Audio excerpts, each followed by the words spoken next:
Welcome back, or welcome to the channel. It's Christmas. Hell yeah! A Christmas Carol by Charles Dickens. Marley was dead to begin with. There is no doubt whatever about that. The register of his burial was signed by the clergyman, the clerk, the undertaker, and the chief mourner. Scrooge signed it, and Scrooge's name was good upon change for anything he chose to put his hand to. Old Marley was as dead as a doornail. Mind, I don't mean to say that I know, of my own knowledge, what there is particularly dead about a doornail. I might have been inclined myself to regard a coffin nail as the deadest piece of ironmongery in the trade. But the wisdom of our ancestors is in the simile, and my unhallowed hands shall not disturb it, or the country's done for. You will therefore permit me to repeat emphatically that Marley was as dead as a doornail. Scrooge knew he was dead. Of course he did. How could it be otherwise? Scrooge and he were partners for I don't know how many years. Scrooge was his sole executor, his sole administrator, his sole assign, his sole residuary legatee, his sole friend and sole mourner. And even Scrooge was not so dreadfully cut up by the sad event, but that he was an excellent man of business on the very day of the funeral, and solemnized it with an undoubted bargain. The mention of Marley's funeral brings me back to the point I started from. There is no doubt that Marley was dead. This must be distinctly understood, or nothing wonderful can come of the story I am going to relate.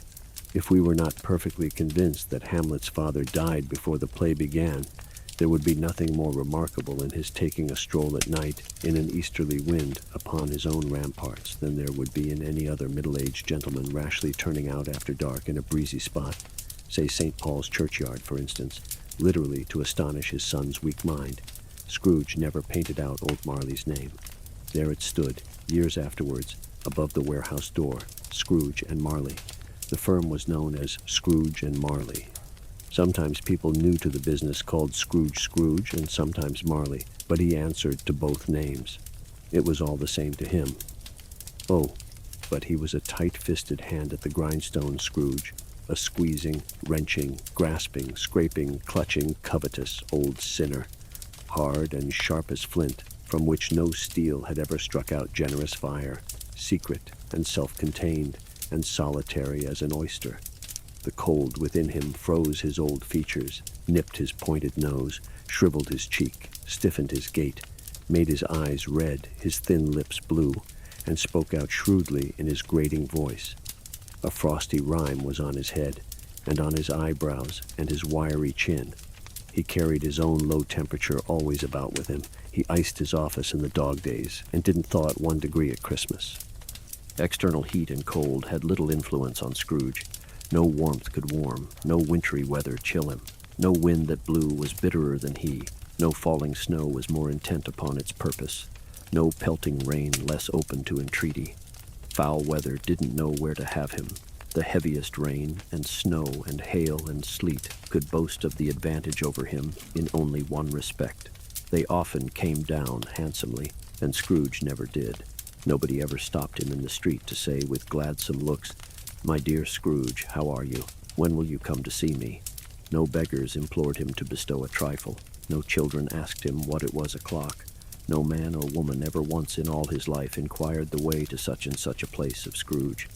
Even the blind men's dogs appeared to know him, and when they saw him coming on, would tug their owners into doorways and up courts, and then would wag their tails as though they said, "No eye at all is better than an evil eye, dark master." But what did Scrooge care? It was the very thing he liked. To edge his way along the crowded paths of life, warning all human sympathy to keep its distance, was what the knowing ones call nuts to Scrooge. Once upon a time, of all the good days in the year on Christmas Eve, old Scrooge sat busy in his counting-house.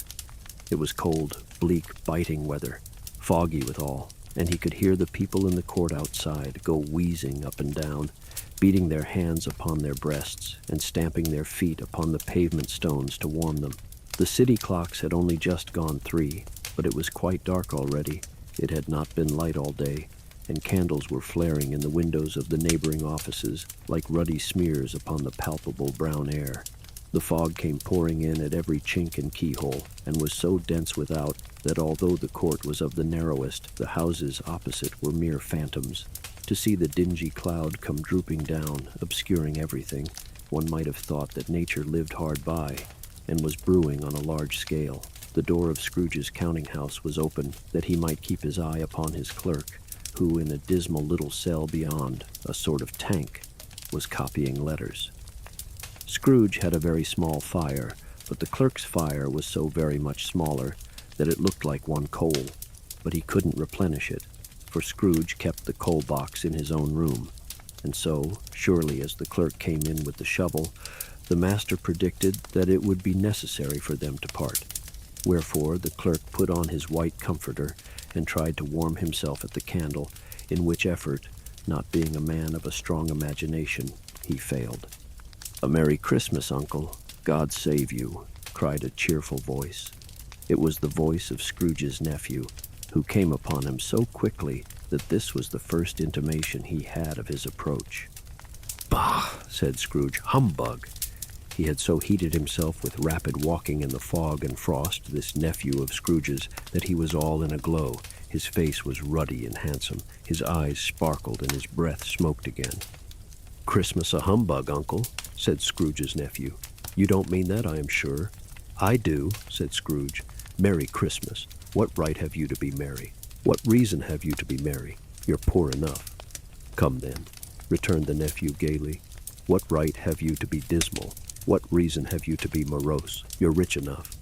Scrooge, having no better answer ready on the spur of the moment, said, "Bah!" again, and followed it up with, "Humbug." "Don't be cross, Uncle," said the nephew. "What else can I be," returned the uncle, "when I live in such a world of fools as this? Merry Christmas. Out upon Merry Christmas. What's Christmas time to you but a time for paying bills without money? A time for finding yourself a year older but not an hour richer?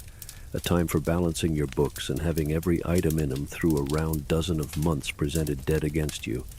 If I could work my will," said Scrooge indignantly, "every idiot who goes about with Merry Christmas on his lips should be boiled with his own pudding and buried with a stake of holly through his heart. He should." "Uncle," pleaded the nephew. "Nephew," returned the uncle sternly, "keep Christmas in your own way, and let me keep it in mine." "Keep it," repeated Scrooge's nephew. "But you don't keep it." "Let me leave it alone, then," said Scrooge. "Much good may it do you. Much good it has ever done you." "There are many things from which I might have derived good, by which I have not profited, I dare say," returned the nephew. "Christmas among the rest. But I am sure I have always thought of Christmas time, when it has come round, apart from the veneration due to its sacred name and origin, if anything belonging to it can be apart from that, as a good time, a kind, forgiving, charitable, pleasant time, the only time I know of in the long calendar of the year when men and women seem by one consent to open their shut-up hearts freely and to think of people below them as if they really were fellow passengers to the grave, and not another race of creatures bound on other journeys. And therefore, Uncle, though it has never put a scrap of gold or silver in my pocket, I believe that it has done me good, and will do me good, and I say, God bless it." The clerk in the tank involuntarily applauded. Becoming immediately sensible of the impropriety, he poked the fire, and extinguished the last frail spark forever. "Let me hear another sound from you," said Scrooge, "and you'll keep your Christmas by losing your situation. You're quite a powerful speaker, sir," he added, turning to his nephew. "I wonder you don't go into Parliament. Don't be angry, Uncle. Come, dine with us tomorrow." Scrooge said that he would see him. Yes, indeed he did. He went the whole length of the expression and said that he would see him in that extremity first. "But why?" cried Scrooge's nephew. "Why?" "Why did you get married?" said Scrooge. "Because I fell in love." "Because you fell in love," growled Scrooge, as if that were the only one thing in the world more ridiculous than a Merry Christmas. "Good afternoon." "Nay, Uncle, but you never came to see me before that happened. Why give it as a reason for not coming now?" "Good afternoon," said Scrooge. "I want nothing from you. I ask nothing of you. Why cannot we be friends?" "Good afternoon," said Scrooge. "I am sorry, with all my heart, to find you so resolute. We have never had any quarrel to which I have been a party. but I have made the trial in homage to Christmas, and I'll keep my Christmas humor to the last. So, a Merry Christmas, Uncle." "Good afternoon," said Scrooge, "and a Happy New Year." "Good afternoon," said Scrooge. His nephew left the room without an angry word, notwithstanding. He stopped at the outer door to bestow the greetings of the season on the clerk, who, cold as he was warmer than Scrooge, for he returned them cordially. "There's another fellow," muttered Scrooge, who overheard him. "My clerk, with 15 shillings a week and a wife and family, talking about a Merry Christmas. I'll retire to Bedlam." This lunatic, in letting Scrooge's nephew out, had let 2 other people in. They were portly gentlemen, pleasant to behold, and now stood with their hats off in Scrooge's office. They had books and papers in their hands and bowed to him. "Scrooge and Marley's, I believe," said one of the gentlemen, referring to his list. "Have I the pleasure of addressing Mr. Scrooge or Mr. Marley?" "Mr. Marley has been dead these 7 years," Scrooge replied. "He died 7 years ago, this very night." "We have no doubt his liberality is well represented by his surviving partner," said the gentleman, presenting his credentials. It certainly was, for they had been 2 kindred spirits. At the ominous word liberality, Scrooge frowned and shook his head and handed the credentials back. "At this festive season of the year, Mr. Scrooge," said the gentleman, taking up a pen, "it is more than usually desirable that we should make some slight provision for the poor and destitute who suffer greatly at the present time. Many thousands are in want of common necessaries. Hundreds of thousands are in want of common comforts, sir." "Are there no prisons?" asked Scrooge. "Plenty of prisons," said the gentleman, laying down the pen again. "And the union workhouses?" demanded Scrooge. "Are they still in operation?" "They are." "Still," returned the gentleman, "I wish I could say they were not." "The treadmill and the poor law are in full vigor, then?" said Scrooge. "Both very busy, sir." "Oh, I was afraid from what you said at first that something had occurred to stop them in their useful course," said Scrooge. "I'm very glad to hear it." "Under the impression that they scarcely furnish Christian cheer of mind or body to the multitude," returned the gentleman.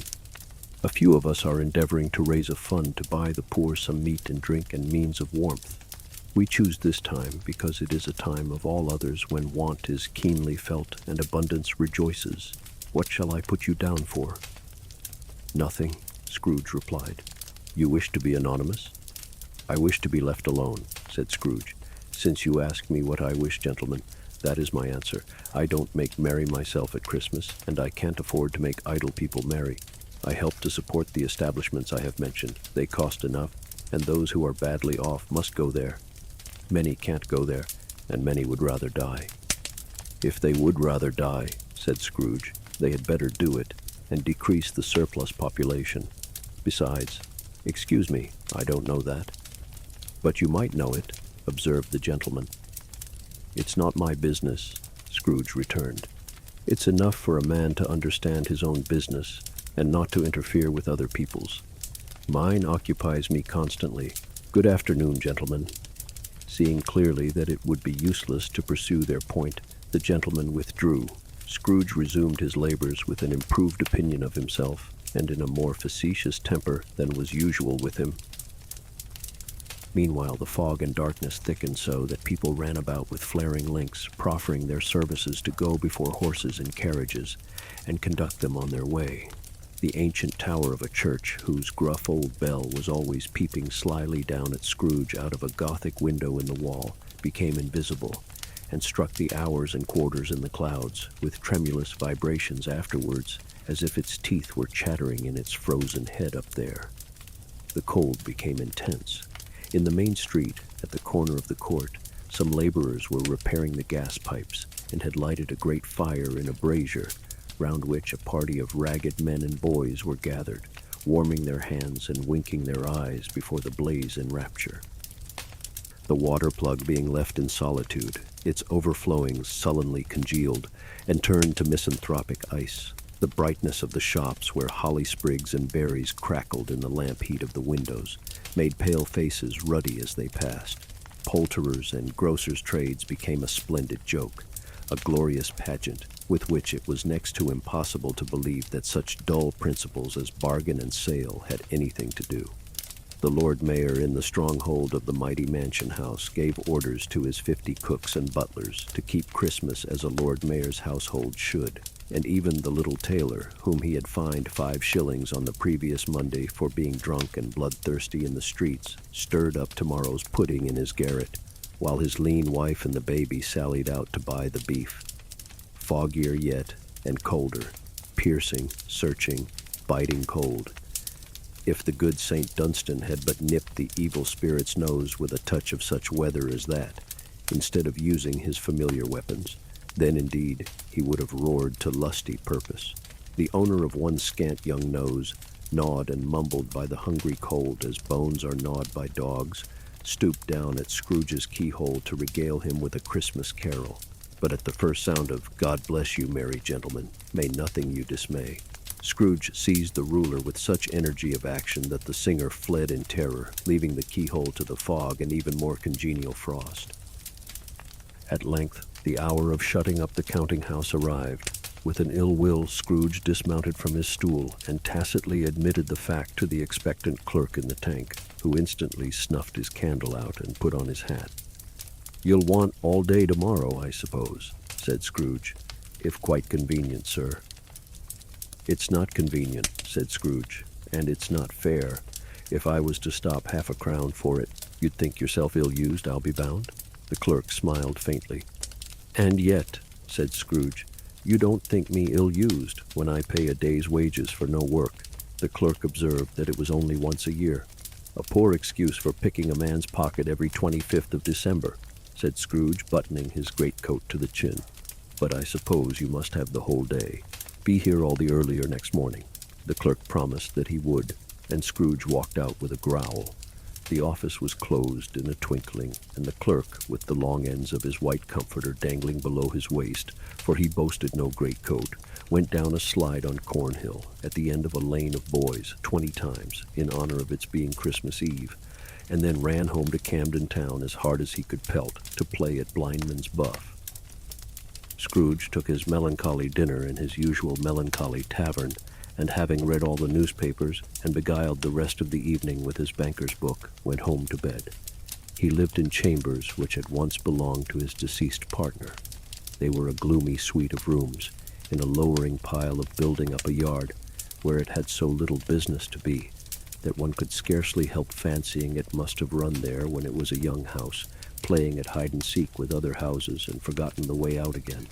It was old enough now, and dreary enough, for nobody lived in it but Scrooge, the other rooms being all let out as offices. The yard was so dark that even Scrooge, who knew its every stone, was fain to grope with his hands. The fog and frost so hung about the black old gateway of the house that it seemed as if the genius of the weather sat in mournful meditation on the threshold. Now, it is a fact that there was nothing at all particular about the knocker on the door, except that it was very large. It is also a fact that Scrooge had seen it night and morning during his whole residence in that place. Also that Scrooge had as little of what is called fancy about him as any man in the city of London, even including, which is a bold word, the corporation, alderman, and livery. Let it also be borne in mind that Scrooge had not bestowed one thought on Marley since his last mention of his 7 years dead partner that afternoon. And then let any man explain to me, if he can, how it happened that Scrooge, having his key in the lock of the door, saw in the knocker, without its undergoing any intermediate process of change, not a knocker, but Marley's face. Marley's face. It was not an impenetrable shadow as the other objects in the yard were, but had a dismal light about it, like a bad lobster in a dark cellar. It was not angry or ferocious, but looked at Scrooge as Marley used to look, with ghostly spectacles turned up on its ghostly forehead. The hair was curiously stirred, as if by breath or hot air, and though the eyes were wide open, they were perfectly motionless. That and its livid color made it horrible, but its horror seemed to be in spite of the face and beyond its control, rather than a part of its own expression. As Scrooge looked fixedly at this phenomenon, it was a knocker again. To say that he was not startled, or that his blood was not conscious of a terrible sensation to which it had been a stranger from infancy, would be untrue. But he put his hand upon the key he had relinquished, turned it sturdily, walked in, and lighted his candle. He did pause, with a moment's irresolution before he shut the door, and he did look cautiously behind it first, as if he half expected to be terrified with the sight of Marley's pigtail sticking out into the hall. But there was nothing on the back of the door except the screws and nuts that held the knocker on, so he said "pooh, pooh," and closed it with a bang. The sound resounded through the house like thunder. Every room above and every cask in the wine merchant's cellars below appeared to have a separate peal of echoes of its own. Scrooge was not a man to be frightened by echoes. He fastened the door and walked across the hall and up the stairs, slowly too, trimming his candle as he went. You may talk vaguely about driving a coach and six up a good old flight of stairs, or through a bad young Act of Parliament, but I mean to say you might have got a hearse up that staircase and taken it broadwise with the splinter bar towards the wall and the door towards the balustrades, and done it easy. There was plenty of width for that and room to spare, which is perhaps the reason why Scrooge thought he saw a locomotive hearse going on before him in the gloom. Half a dozen gas lamps out of the street wouldn't have lighted the entry too well, so you may suppose that it was pretty dark with Scrooge's dip. Up Scrooge went, not caring a button for that. Darkness is cheap, and Scrooge liked it. But before he shut his heavy door, he walked through his rooms to see that all was right. He had just enough recollection of the face to desire to do that. Sitting room, bedroom, lumber room, all as they should be. Nobody under the table, nobody under the sofa, a small fire in the grate, spoon and basin ready, and the little saucepan of gruel. Scrooge had a cold in his head, upon the hob. Nobody under the bed, nobody in the closet, nobody in his dressing gown, which was hanging up in a suspicious attitude against the wall. Lumber room as usual, old fire guard, old shoes, 2 fish baskets, washing stand on 3 legs, and a poker. Quite satisfied, he closed his door and locked himself in, double-locked himself in, which was not his custom. Thus secured against surprise, he took off his cravat, put on his dressing gown and slippers and his nightcap, and sat down before the fire to take his gruel. It was a very low fire indeed, nothing on such a bitter night. He was obliged to sit close to it and brood over it before he could extract the least sensation of warmth from such a handful of fuel. The fireplace was an old one, built by some Dutch merchant long ago, and paved all round with quaint Dutch tiles designed to illustrate the scriptures. There were Cains and Abels, Pharaoh's daughters, queens of Sheba, angelic messengers descending through the air on clouds like featherbeds, Abrahams, Belshazzars, apostles putting off to sea in butterboats, hundreds of figures to attract his thoughts. And yet that face of Marley, 7 years dead, came like the ancient prophet's rod and swallowed up the whole. If each smooth tile had been a blank at first, with power to shape some picture on its surface from the disjointed fragments of his thoughts, there would have been a copy of old Marley's head on every one. "Humbug," said Scrooge, and walked across the room. After several turns, he sat down again.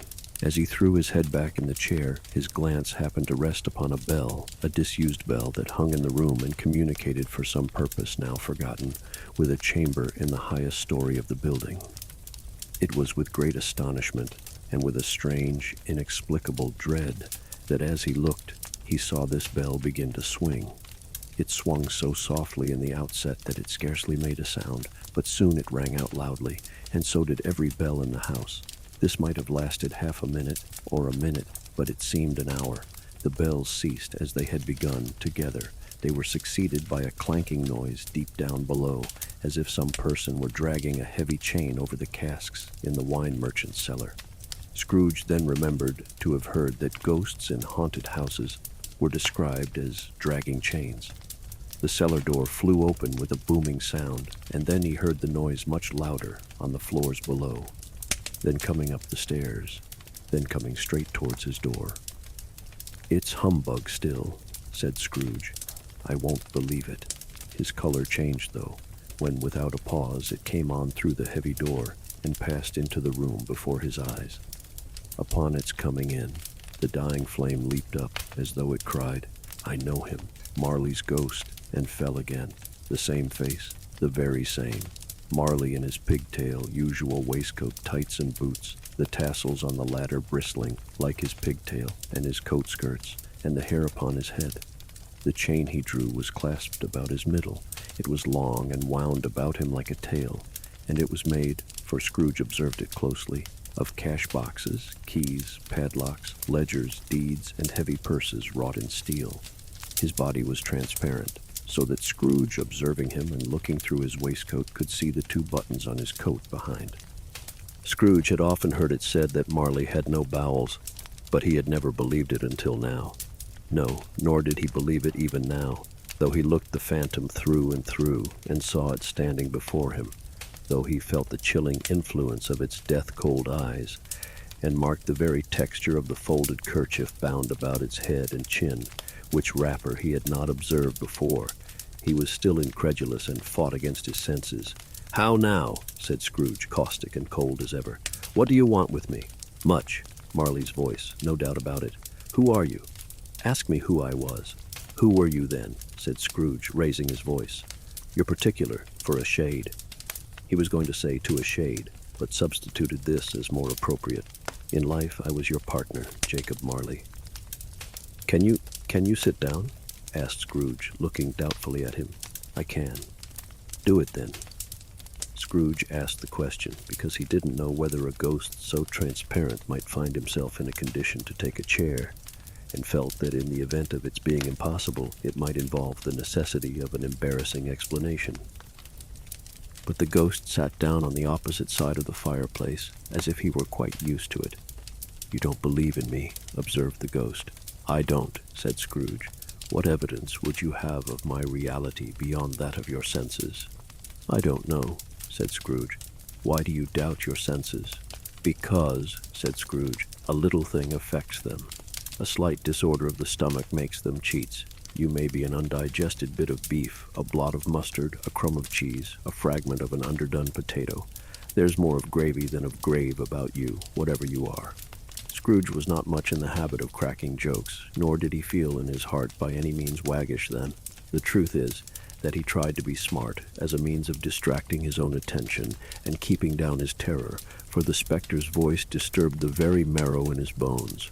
To sit, staring at those fixed, glazed eyes in silence for a moment would play, Scrooge felt, the very deuce with him. There was something very awful, too, in the spectre's being provided with an infernal atmosphere of its own.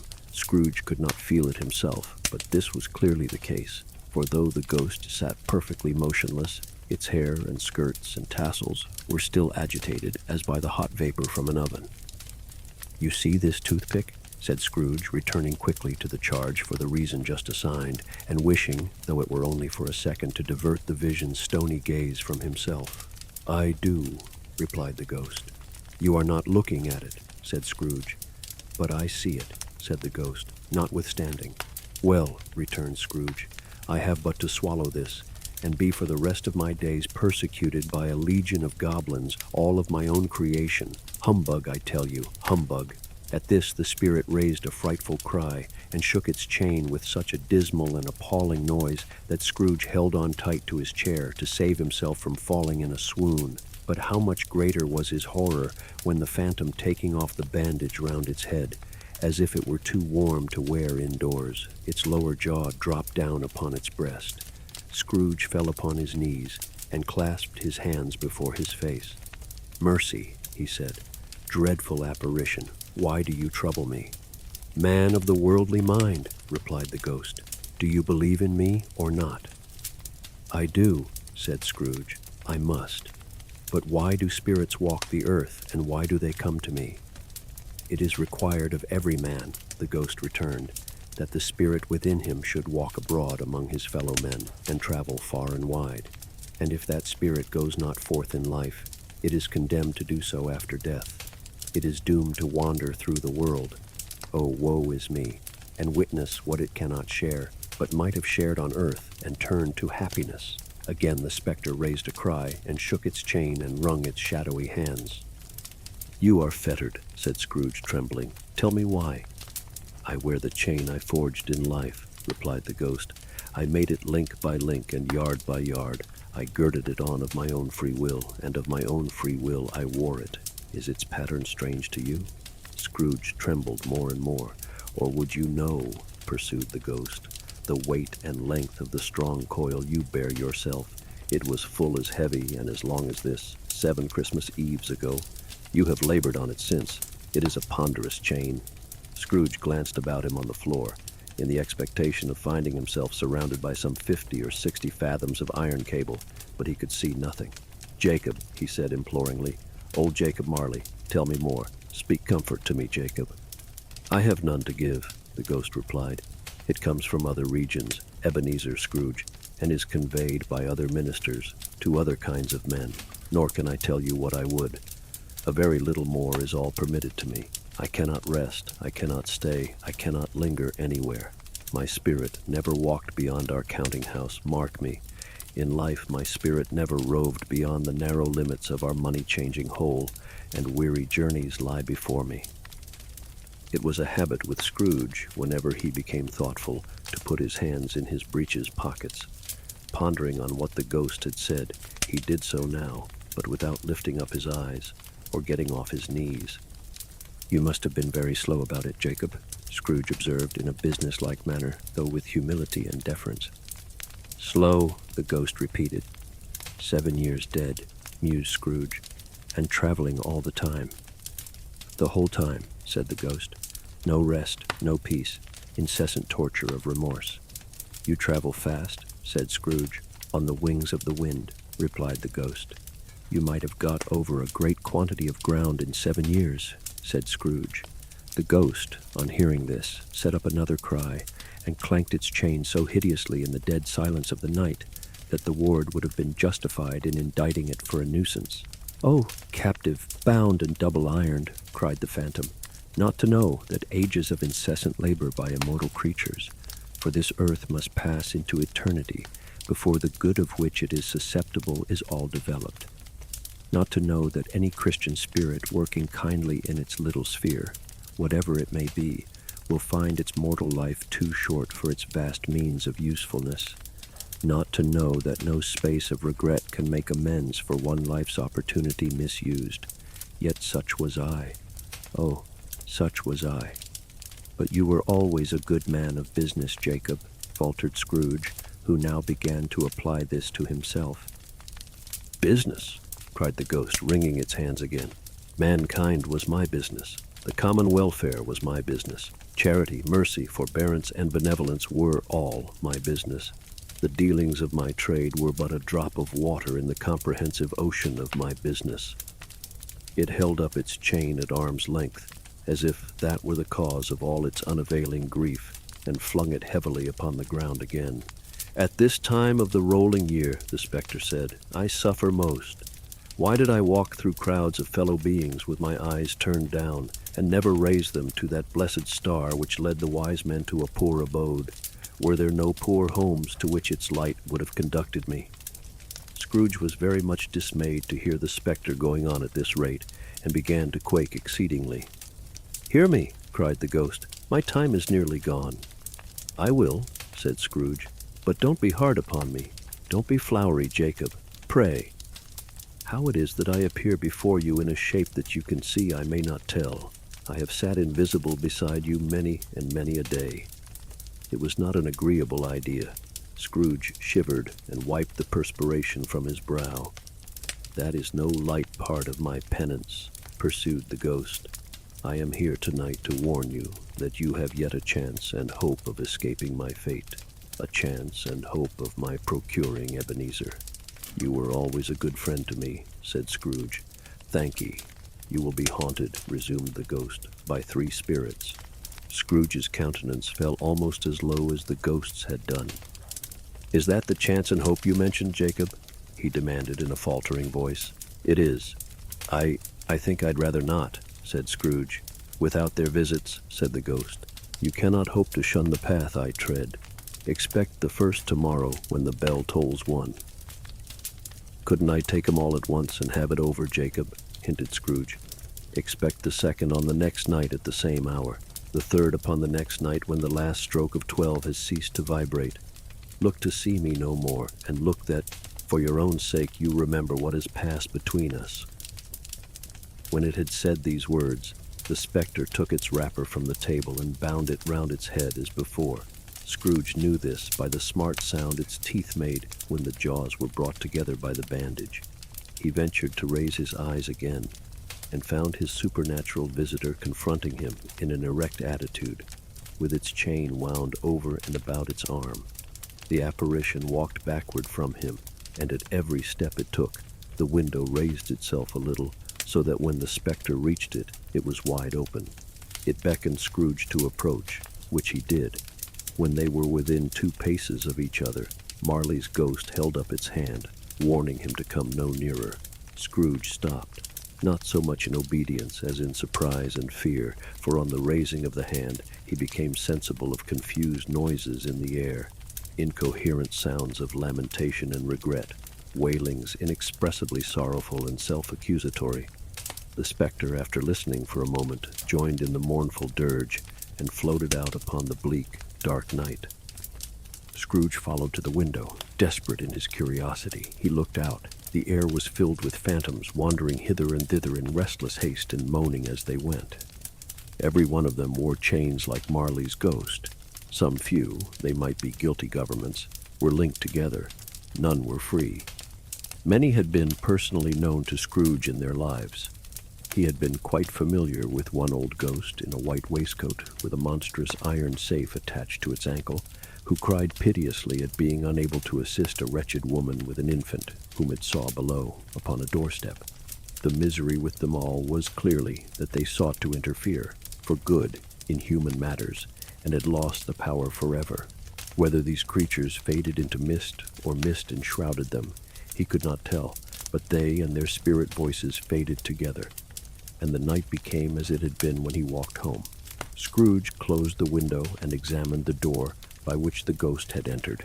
It was double-locked, as he had locked it with his own hands, and the bolts were undisturbed. He tried to say humbug, but stopped at the first syllable, and being, from the emotion he had undergone, or the fatigues of the day, or his glimpse of the invisible world, or the dull conversation of the ghost, or the lateness of the hour, much in need of repose, went straight to bed without undressing, and fell asleep upon the instant. When Scrooge awoke, it was so dark that looking out of bed he could scarcely distinguish the transparent window from the opaque walls of his chamber. He was endeavoring to pierce the darkness with his ferret eyes, when the chimes of a neighboring church struck the 4 quarters, so he listened for the hour. To his great astonishment, the heavy bell went on from 6 to 7, and from 7 to 8, and regularly up to 12, then stopped. 12. It was past 2 when he went to bed. The clock was wrong. An icicle must have got into the works. 12. He touched the spring of his repeater to correct this most preposterous clock. Its rapid little pulse beat 12, and stopped. "Why, it isn't possible," said Scrooge, "that I can have slept through a whole day and far into another night. It isn't possible that anything has happened to the sun, and this is 12 at noon." The idea being an alarming one, he scrambled out of bed and groped his way to the window. He was obliged to rub the frost off with the sleeve of his dressing gown before he could see anything, and could see very little then. All he could make out was that it was still very foggy and extremely cold, and that there was no noise of people running to and fro, and making a great stir, as there unquestionably would have been if night had beaten off bright day and taken possession of the world. This was a great relief, because 3 days after sight of this first of exchange pay to Mr. Ebenezer Scrooge or his order, and so forth, would have become a mere United States security if there were no days to count by. Scrooge went to bed again, and thought and thought and thought it over and over and over, and could make nothing of it. The more he thought, the more perplexed he was, and the more he endeavored not to think, the more he thought. Marley's ghost bothered him exceedingly. Every time he resolved within himself, after mature inquiry, that it was all a dream, his mind flew back again, like a strong spring released, to its first position, and presented the same problem to be worked all through. Was it a dream or not? Scrooge lay in this state until the chime had gone 3/4 more, when he remembered on a sudden that the ghost had warned him of a visitation when the bell tolled 1. He resolved to lie awake until the hour was past, and, considering that he could no more go to sleep than go to heaven, this was perhaps the wisest resolution in his power. The quarter was so long that he was more than once convinced he must have sunk into a doze unconsciously and missed the clock. At length it broke upon his listening ear. "Ding dong!" "A quarter past," said Scrooge, counting. "Ding dong!" "Half past," said Scrooge. "Ding dong!" "A quarter to it," said Scrooge. "Ding dong!" "The hour itself," said Scrooge triumphantly, "and nothing else." He spoke before the hour bell sounded, which it now did with a deep, dull, hollow, melancholy one. Light flashed up in the room upon the instant, and the curtains of his bed were drawn. The curtains of his bed were drawn aside, I tell you, by a hand. Not the curtains at his feet, nor the curtains at his back, but those to which his face was addressed. The curtains of his bed were drawn aside, and Scrooge, starting up into a half-recumbent attitude, found himself face to face with the unearthly visitor who drew them, as close to it as I am now to you, and I am standing in the spirit at your elbow. It was a strange figure, like a child, yet not so like a child as like an old man, viewed through some supernatural medium, which gave him the appearance of having receded from the view and being diminished to a child's proportions. Its hair, which hung about its neck and down its back, was white as if with age, and yet the face had not a wrinkle in it, and the tenderest bloom was on the skin. The arms were very long and muscular, the hands the same, as if its hold were of uncommon strength. Its legs and feet, most delicately formed, were, like those upper members, bare. It wore a tunic of the purest white, and round its waist was bound a lustrous belt, the sheen of which was beautiful. It held a branch of fresh green holly in its hand, and, in singular contradiction of that wintry emblem, had its dress trimmed with summer flowers. But the strangest thing about it was that from the crown of its head there sprung a bright, clear jet of light, by which all this was visible, and which was doubtless the occasion of its using, in its duller moments, a great extinguisher for a cap which it now held under its arm. Even this, though, when Scrooge looked at it with increasing steadiness, was not its strangest quality. For as its belt sparkled and glittered now in one part and now in another, and what was light one instant at another time was dark, so the figure itself fluctuated in its distinctness, being now a thing with one arm, now with one leg, now with 20 legs, now a pair of legs without a head, now a head without a body, of which dissolving parts no outline would be visible in the dense gloom wherein they melted away. And in the very wonder of this, it would be itself again, distinct and clear as ever. "Are you the spirit, sir, whose coming was foretold to me?" asked Scrooge. "I am." The voice was soft and gentle, singularly low, as if instead of being so close beside him, it were at a distance. "Who? And what are you?" Scrooge demanded. "I am the ghost of Christmas past." "Long past?" inquired Scrooge, observant of its dwarfish stature. "No, your past." Perhaps Scrooge could not have told anybody why, if anybody could have asked him. But he had a special desire to see the spirit in his cap, and begged him to be covered. "What?" exclaimed the ghost. "Would you so soon put out, with worldly hands, the light I give? Is it not enough that you are one of those whose passions made this cap, and force me through whole trains of years to wear it low upon my brow?" Scrooge reverently disclaimed all intention to offend or any knowledge of having wilfully bonneted the spirit at any period of his life. He then made bold to inquire what business brought him there. "Your welfare," said the ghost. Scrooge expressed himself much obliged, but could not help thinking that a night of unbroken rest would have been more conducive to that end. The spirit must have heard him thinking, for it said immediately, "Your reclamation, then. Take heed." It put out its strong hand as it spoke, and clasped him gently by the arm. "Rise, and walk with me." It would have been in vain for Scrooge to plead that the weather and the hour were not adapted to pedestrian purposes, that bed was warm, and the thermometer a long way below freezing, that he was clad but lightly in his slippers, dressing-gown, and nightcap, and that he had a cold upon him at that time. The grasp, though gentle as a woman's hand, was not to be resisted. He rose, but finding that the spirit made towards the window, clasped his robe in supplication. "I am a mortal," Scrooge remonstrated, "and liable to fall." "Bear but a touch of my hand there," said the spirit, laying it upon his heart, "and you shall be upheld in more than this." As the words were spoken, They passed through the wall and stood upon an open country road with fields on either hand. The city had entirely vanished. Not a vestige of it was to be seen. The darkness and the mist had vanished with it, for it was a clear, cold winter day with snow upon the ground. "Good heaven," said Scrooge, clasping his hands together as he looked about him. "I was bred in this place. I was a boy here." The spirit gazed upon him mildly. Its gentle touch, though it had been light and instantaneous, appeared still present to the old man's sense of feeling. He was conscious of 1,000 odors floating in the air, each one connected with 1,000 thoughts and hopes and joys and cares long, long forgotten. "Your lip is trembling," said the ghost. "And what is that upon your cheek?" Scrooge muttered, with an unusual catching in his voice that it was a pimple, and begged the ghost to lead him where he would. "You recollect the way?" inquired the spirit. "Remember it," cried Scrooge with fervor. "I could walk it blindfold." "Strange to have forgotten it for so many years," observed the ghost. "Let us go on." They walked along the road, Scrooge recognizing every gate and post and tree, until a little market town appeared in the distance with its bridge, its church, and winding river. Some shaggy ponies now were seen trotting towards them with boys upon their backs, who called to other boys in country gigs and carts, driven by farmers. All these boys were in great spirits and shouted to each other, until the broad fields were so full of merry music that the crisp air laughed to hear it. "These are but shadows of the things that have been," said the ghost. "They have no consciousness of us."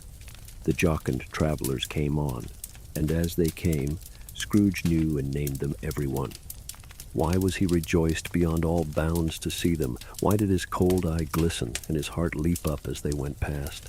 Why was he filled with gladness when he heard them give each other Merry Christmas as they parted at crossroads and byways for their several homes? What was Merry Christmas to Scrooge? Out upon Merry Christmas, what good had it ever done to him? "The school is not quite deserted," said the ghost. "A solitary child neglected by his friends is left there still." Scrooge said he knew it, and he sobbed. They left the highroad by a well-remembered lane, and soon approached a mansion of dull red brick, with a little weathercock-surmounted cupola on the roof, and a bell hanging in it. It was a large house, but one of broken fortunes, for the spacious offices were little used, their walls were damp and mossy, their windows broken, and their gates decayed. Fowls clucked and strutted in the stables, and the coach-houses and sheds were overrun with grass, nor was it more retentive of its ancient state within. For entering the dreary hall, and glancing through the open doors of many rooms, they found them poorly furnished, cold and vast. There was an earthy savor in the air, a chilly bareness in the place, which associated itself somehow with too much getting up by candlelight, and not too much to eat.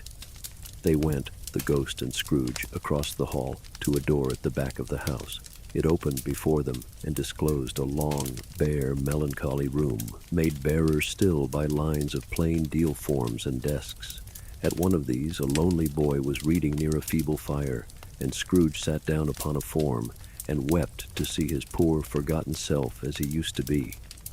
Not a latent echo in the house, not a squeak and scuffle from the mice behind the paneling, not a drip from the half-thawed water-spout in the dull yard behind, not a sigh among the leafless boughs of one despondent poplar, not the idle swinging of an empty storehouse door.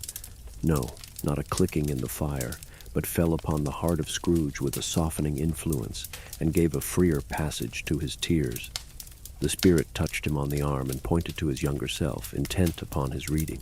Suddenly a man in foreign garments, wonderfully real and distinct to look at, stood outside the window, with an axe stuck in his belt, and leading by the bridle an ass laden with wood. "Why, it's Ali Baba!" Scrooge exclaimed in ecstasy. "It's dear old honest Ali Baba. Yes, yes, I know. One Christmas time, when yonder solitary child was left here all alone, he did come for the first time just like that. Poor boy. And Valentine," said Scrooge, "and his wild brother Orson, there they go.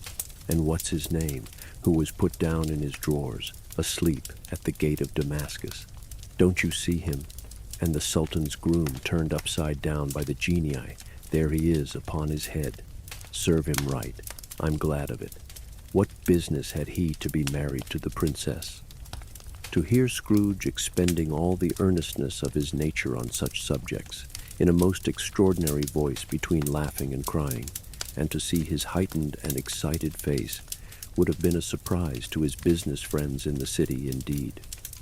"There's the parrot," cried Scrooge. "Green body and yellow tail, with a thing like a lettuce growing out of the top of his head. There he is, poor Robin Crusoe, he called him, when he came home again after sailing round the island. Poor Robin Crusoe. Where have you been, Robin Crusoe?" The man thought he was dreaming, but he wasn't. It was the parrot, you know. There goes Friday, running for his life to the little creek. "Hallo, Hoop, halloo!" Then, with a rapidity of transition very foreign to his usual character, he said in pity for his former self, "Poor boy," and cried again. "I wish," Scrooge muttered, putting his hand in his pocket and looking about him after drying his eyes with his cuff, "but it's too late now." "What is the matter?" asked the spirit. "Nothing," said Scrooge. "Nothing. There was a boy singing a Christmas carol at my door last night. I should like to have given him something. That's all." The ghost smiled thoughtfully and waved its hand, saying as it did so, "Let us see another Christmas." Scrooge's former self grew larger at the words, and the room became a little darker and more dirty. The panels shrunk, the windows cracked. Fragments of plaster fell out of the ceiling, and the naked laths were shown instead. But how all this was brought about, Scrooge knew no more than you do. He only knew that it was quite correct, that everything had happened so, that there he was alone again, when all the other boys had gone home for the jolly holidays. He was not reading now, but walking up and down despairingly. Scrooge looked at the ghost, and with a mournful shaking of his head, glanced anxiously towards the door. It opened, and a little girl, much younger than the boy, came darting in, and putting her arms about his neck, and often kissing him, addressed him as her dear, dear brother.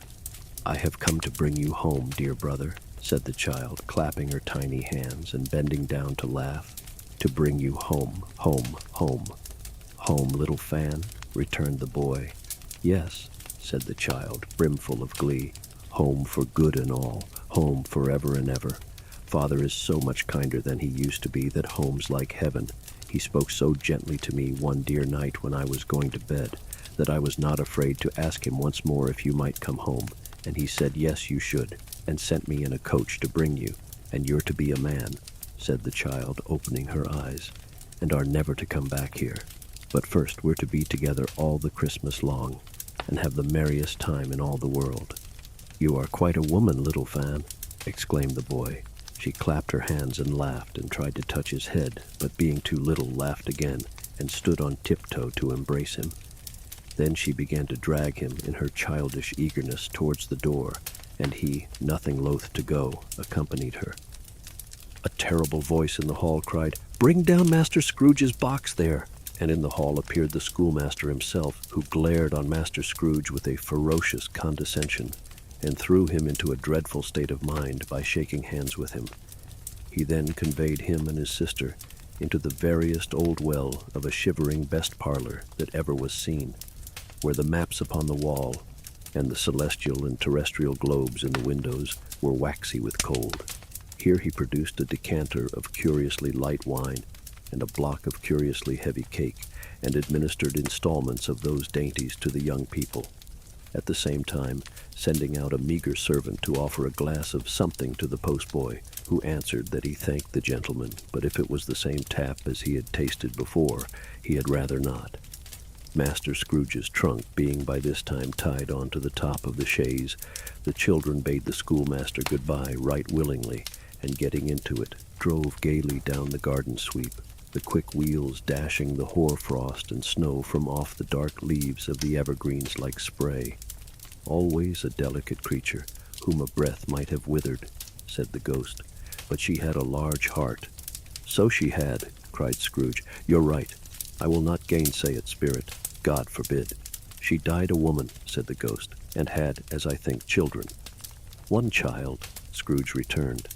"True," said the ghost. "Your nephew." Scrooge seemed uneasy in his mind, and answered briefly, "Yes." Although they had but that moment left the school behind them, they were now in the busy thoroughfares of a city where shadowy passengers passed and repassed, where shadowy carts and coaches battled for the way, and all the strife and tumult of a real city were. It was made plain enough by the dressing of the shops that here too it was Christmas time again, but it was evening, and the streets were lighted up. The ghost stopped at a certain warehouse door and asked Scrooge if he knew it. "Know it," said Scrooge. "Was I apprenticed here?" They went in. At sight of an old gentleman in a Welsh wig, sitting behind such a high desk that if he had been 2 inches taller he must have knocked his head against the ceiling, Scrooge cried in great excitement, "Why, it's old Fezziwig! Bless his heart, it's Fezziwig alive again!" Old Fezziwig laid down his pen and looked up at the clock, which pointed to the hour of 7. He rubbed his hands, adjusted his capacious waistcoat, laughed all over himself from his shoes to his organ of benevolence, and called out in a comfortable, oily, rich, fat, jovial voice, "Yo-ho there, Ebenezer, Dick!" Scrooge's former self, now grown a young man, came briskly in, accompanied by his fellow prentice. "Dick Wilkins, to be sure," said Scrooge to the ghost. "Bless me, yes, there he is. He was very much attached to me, was Dick. Poor Dick, dear, dear." "Yo-ho, my boys," said Fezziwig. "No more work tonight. Christmas Eve, Dick. Christmas, Ebenezer. Let's have the shutters up," cried old Fezziwig with a sharp clap of his hands. "Before a man can say Jack Robinson, you wouldn't believe how those two fellows went at it. They charged into the street with the shutters. 1, 2, 3, had 'em up in their places. 4, 5, 6, barred 'em and pinned 'em. 7, 8, 9, and came back before you could have got to 12, panting like racehorses. "Hilly-ho!" cried old Fezziwig, skipping down from the high desk with wonderful agility. "Clear away, my lads, and let's have lots of room here. Hilly-ho, Dick! Cheer up, Ebenezer! Clear away!" There was nothing they wouldn't have cleared away or couldn't have cleared away, with old Fezziwig looking on. It was done in a minute. Every movable was packed off, as if it were dismissed from public life for evermore. The floor was swept and watered, the lamps were trimmed, fuel was heaped upon the fire, and the warehouse was as snug and warm and dry and bright a ballroom as you would desire to see upon a winter's night. In came a fiddler with a music book and went up to the lofty desk and made an orchestra of it and tuned like 50 stomach aches. In came Mrs. Fezziwig, one vast, substantial smile. In came the 3 Miss Fezziwigs, beaming and lovable. In came the 6 young followers whose hearts they broke. In came all the young men and women employed in the business. In came the housemaid with her cousin, the baker. In came the cook with her brother's particular friend, the milkman. In came the boy from over the way, who was suspected of not having board enough from his master, trying to hide himself behind the girl from next door but one, who was proved to have had her ears pulled by her mistress. In they all came, one after another, some shyly, some boldly, some gracefully, some awkwardly, some pushing, some pulling. In they all came, anyhow and everyhow. Away they all went, 20 couple at once, hands half round and back again the other way, down the middle and up again, round and round in various stages of affectionate grouping, old top couple always turning up in the wrong place, new top couple starting off again as soon as they got there, all top couples at last, and not a bottom one to help them. When this result was brought about, old Fezziwig, clapping his hands to stop the dance, cried out, "Well done!" and the fiddler plunged his hot face into a pot of porter, especially provided for that purpose. But scorning rest, upon his reappearance he instantly began again, though there were no dancers yet, as if the other fiddler had been carried home exhausted on a shutter, and he were a brand-new man resolved to beat him out of sight or perish. There were more dances, and there were forfeits, and more dances, and there was cake, and there was negus, and there was a great piece of cold roast, and there was a great piece of cold boiled, and there were mince pies, and plenty of beer. But the great effect of the evening came after the roast and boiled, when the fiddler, an artful dog, mind, the sort of man who knew his business better than you or I could have told it him, struck up Sir Roger de Coverley. Then old Fezziwig stood out to dance with Mrs. Fezziwig, top couple too, with a good stiff piece of work cut out for them, 3 or 4 and 20 pair of partners, people who were not to be trifled with, people who would dance, and had no notion of walking. But if they had been twice as many, 4 times old Fezziwig would have been a match for them, and so would Mrs. Fezziwig. As to her, she was worthy to be his partner in every sense of the term. If that's not high praise, tell me higher, and I'll use it. A positive light appeared to issue from Fezziwig's calves. They shone in every part of the dance like moons. You couldn't have predicted at any given time what would have become of them next. And when old Fezziwig and Mrs. Fezziwig had gone all through the dance, advance and retire both hands to your partner, bow and curtsy, corkscrew, thread the needle, and back again to your place, Fezziwig cut so deftly that he appeared to wink with his legs and came upon his feet again without a stagger. When the clock struck 11, this domestic ball broke up. Mr. and Mrs. Fezziwig took their stations, one on either side of the door, and shaking hands with every person individually as he or she went out, wished him or her a Merry Christmas. When everybody had retired but the 2 prentices, they did the same to them, and thus the cheerful voices died away, and the lads were left to their beds, which were under a counter in the back shop. During the whole of this time, Scrooge had acted like a man out of his wits. His heart and soul were in the scene, and with his former self. He corroborated everything, remembered everything, enjoyed everything, and underwent the strangest agitation. It was not until now, when the bright faces of his former self and Dick were turned from them, that he remembered the ghost, and became conscious that it was looking full upon him, while the light upon its head burned very clear. "A small matter," said the ghost, "to make these silly folks so full of gratitude." "Small," echoed Scrooge.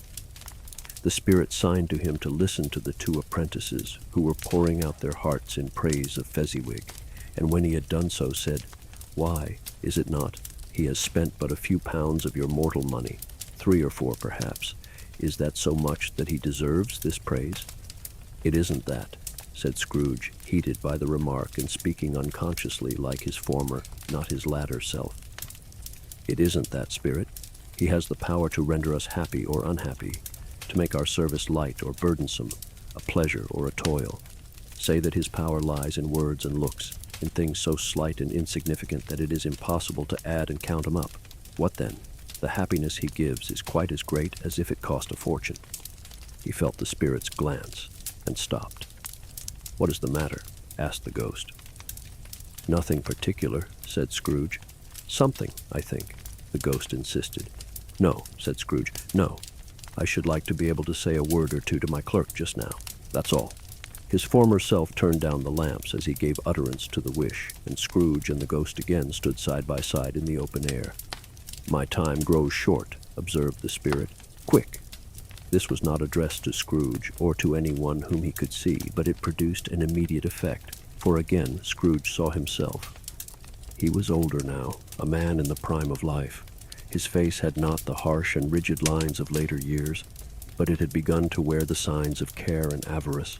There was an eager, greedy, restless motion in the eye, which showed the passion that had taken root, and where the shadow of the growing tree would fall. He was not alone, but sat by the side of a fair young girl in a mourning dress, in whose eyes there were tears, which sparkled in the light that shone out of the ghost of Christmas past. "It matters little," she said softly. "To you, very little. Another idol has displaced me, and if it can cheer and comfort you in time to come, as I would have tried to do, I have no just cause to grieve." "What idol has displaced you?" he rejoined. "A golden one." "This is the even-handed dealing of the world," he said. "There is nothing on which it is so hard as poverty, and there is nothing it professes to condemn with such severity as the pursuit of wealth." "You fear the world too much," she answered gently. "All your other hopes have merged into the hope of being beyond the chance of its sordid reproach. I have seen your nobler aspirations fall off one by one, until the master passion, gain, engrosses you. Have I not?" "What then?" he retorted. "Even if I have grown so much wiser, what then? I am not changed towards you." She shook her head. "Am I? Our contract is an old one. It was made when we were both poor and content to be so, until, in good season, we could improve our worldly fortune by our patient industry. You are changed. When it was made, you were another man." "I was a boy," he said impatiently. Your own feeling tells you that you were not what you are, she returned. I am. That which promised happiness when we were one in heart is fraught with misery now that we are two. How often and how keenly I have thought of this I will not say. It is enough that I have thought of it and can release you. Have I ever sought release? In words? No, never. In what then? In a changed nature, in an altered spirit, in another atmosphere of life, another hope as its great end, in everything that made my love of any worth or value in your sight. If this had never been between us, said the girl, looking mildly but with steadiness upon him, tell me, would you seek me out and try to win me now? Ah, no. He seemed to yield to the justice of this supposition in spite of himself, but he said with a struggle, You think not. I would gladly think otherwise if I could, she answered. Heaven knows, when I have learned a truth like this, I know how strong and irresistible it must be. But if you were free today, tomorrow, yesterday, can even I believe that you would choose a dowerless girl? You who, in your very confidence with her, weigh everything by gain, or choosing her, if for a moment you were false enough to your one guiding principle to do so, do I not know that your repentance and regret would surely follow? I do, and I release you, with a full heart, for the love of him you once were. He was about to speak, but with her head turned from him she resumed. You may, the memory of what is past half makes me hope you will, have pain in this, a very, very brief time, and you will dismiss the recollection of it gladly as an unprofitable dream, from which it happened well that you awoke. May you be happy in the life you have chosen. She left him, and they parted. Spirit, said Scrooge, show me no more. Conduct me home. Why do you delight to torture me? One shadow more, exclaimed the ghost. No more, cried Scrooge. No more. I don't wish to see it. Show me no more. But the relentless ghost pinioned him in both his arms and forced him to observe what happened next. They were in another scene and place, a room not very large or handsome, but full of comfort. Near to the winter fire sat a beautiful young girl, so like that last that Scrooge believed it was the same, until he saw her, now a comely matron, sitting opposite her daughter. The noise in this room was perfectly tumultuous, for there were more children there than Scrooge in his agitated state of mind could count, and unlike the celebrated herd in the poem, they were not 40 children conducting themselves like one, but every child was conducting itself like 40. The consequences were uproarious beyond belief, but no one seemed to care. On the contrary, the mother and daughter laughed heartily and enjoyed it very much, and the latter, soon beginning to mingle in the sports, got pillaged by the young brigands most ruthlessly. What would I not have given to be one of them? Though I never could have been so rude. No, no. I wouldn't for the wealth of all the world have crushed that braided hair and torn it down, and for the precious little shoe I wouldn't have plucked it off, God bless my soul, to save my life. As to measuring her waist in sport, as they did, bold young brood, I couldn't have done it. I should have expected my arm to have grown round it for a punishment and never come straight again. And yet I should have dearly liked, I own, to have touched her lips, to have questioned her, that she might have opened them, to have looked upon the lashes of her downcast eyes and never raised a blush, to have let loose waves of hair, an inch of which would be a keepsake beyond price. In short, I should have liked, I do confess, to have had the lightest license of a child, and yet to have been man enough to know its value. But now a knocking at the door was heard, and such a rush immediately ensued that she, with laughing face and plundered dress, was borne towards it, the center of a flushed and boisterous group, just in time to greet the father, who came home attended by a man laden with Christmas toys and presents.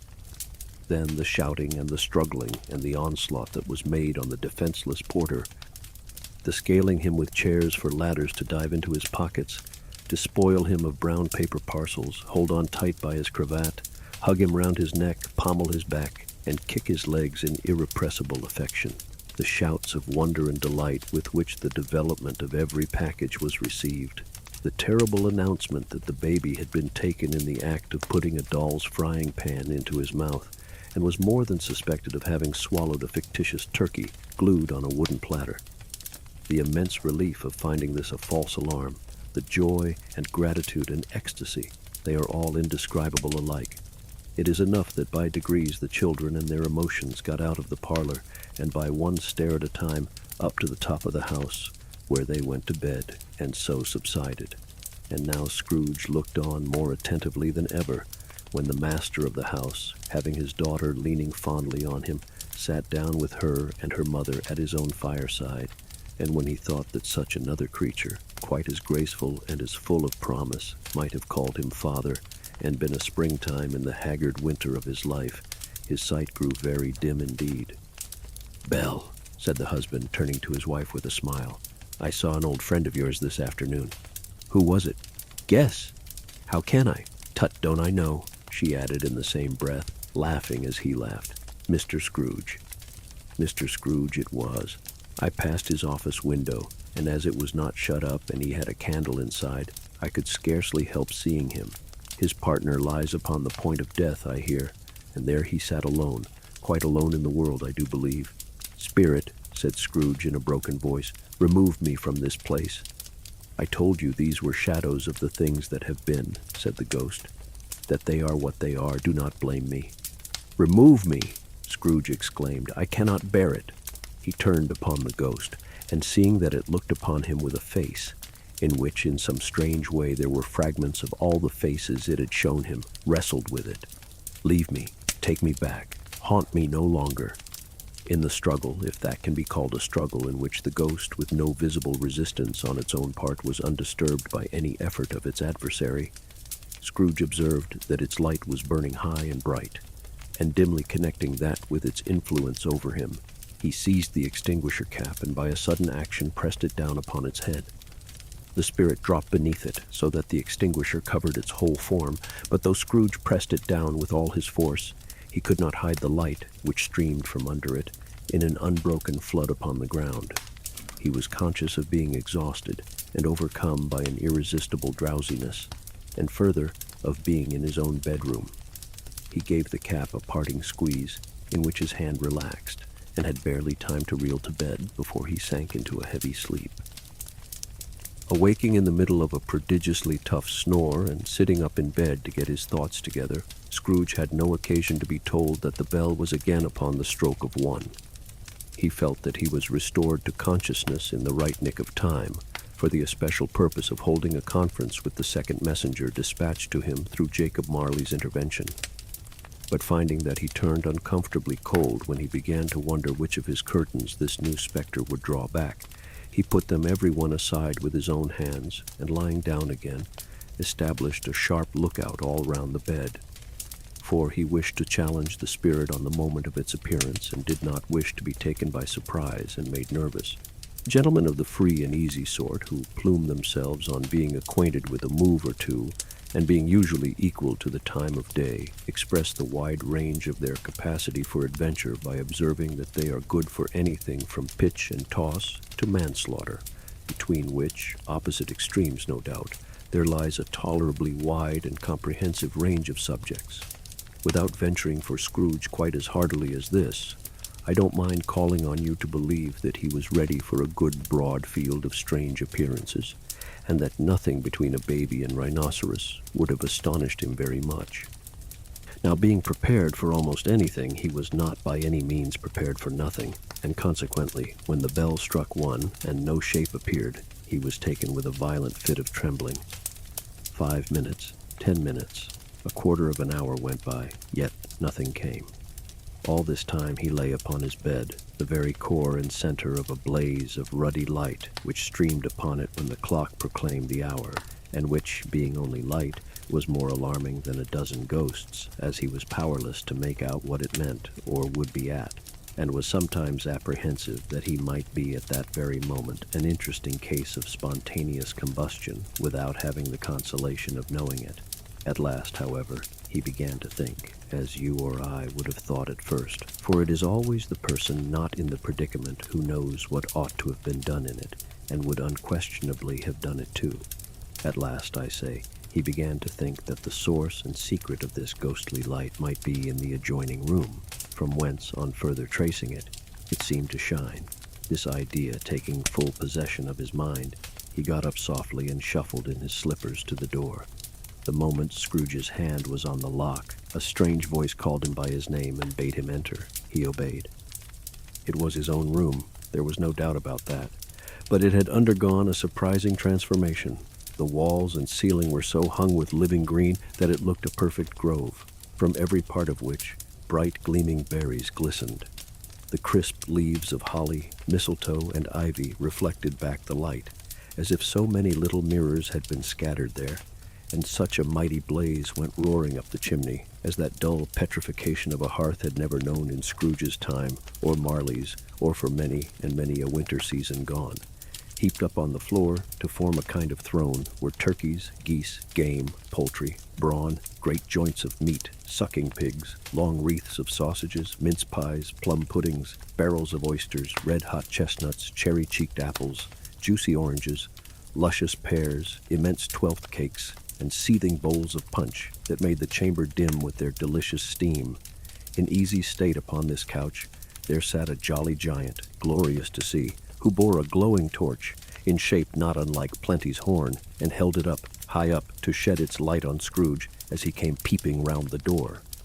"Come in," exclaimed the ghost. "Come in, and know me better, man." Scrooge entered timidly and hung his head before this spirit. He was not the dogged Scrooge he had been, and though the spirit's eyes were clear and kind, he did not like to meet them. "I am the ghost of Christmas present," said the spirit. "Look upon me." Scrooge reverently did so. It was clothed in one simple green robe or mantle bordered with white fur. This garment hung so loosely on the figure that its capacious breast was bare, as if disdaining to be warded or concealed by any artifice.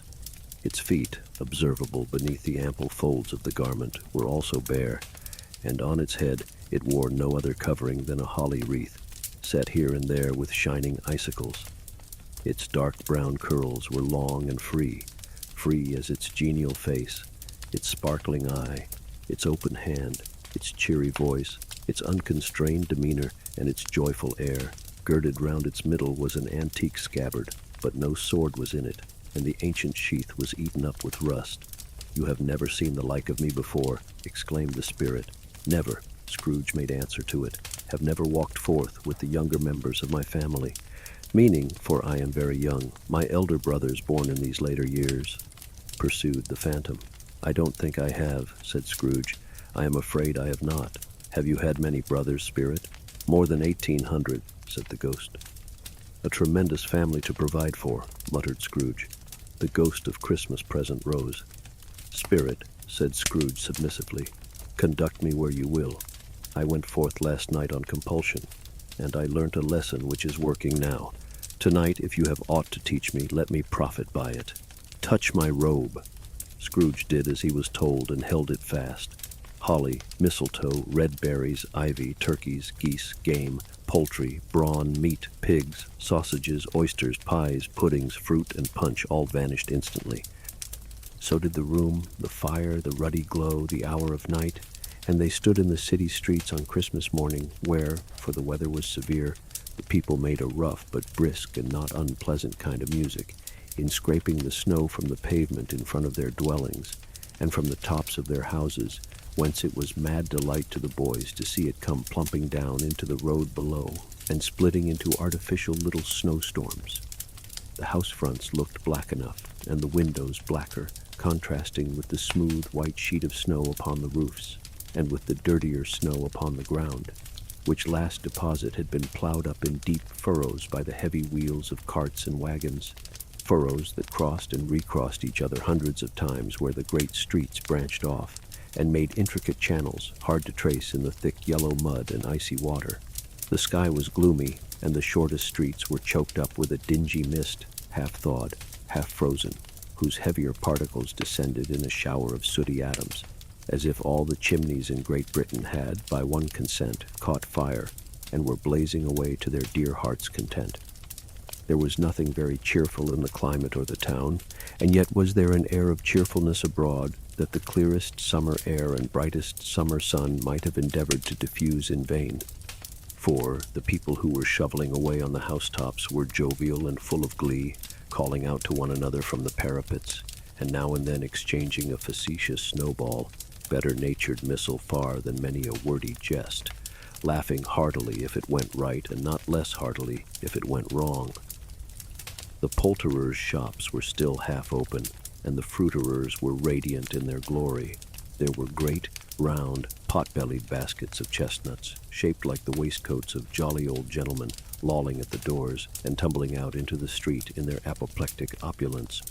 There were ruddy, brown-faced, broad-girthed Spanish onions, shining in the fatness of their growth like Spanish friars, and winking from their shelves in wanton slyness at the girls as they went by, and glanced demurely at the hung-up mistletoe.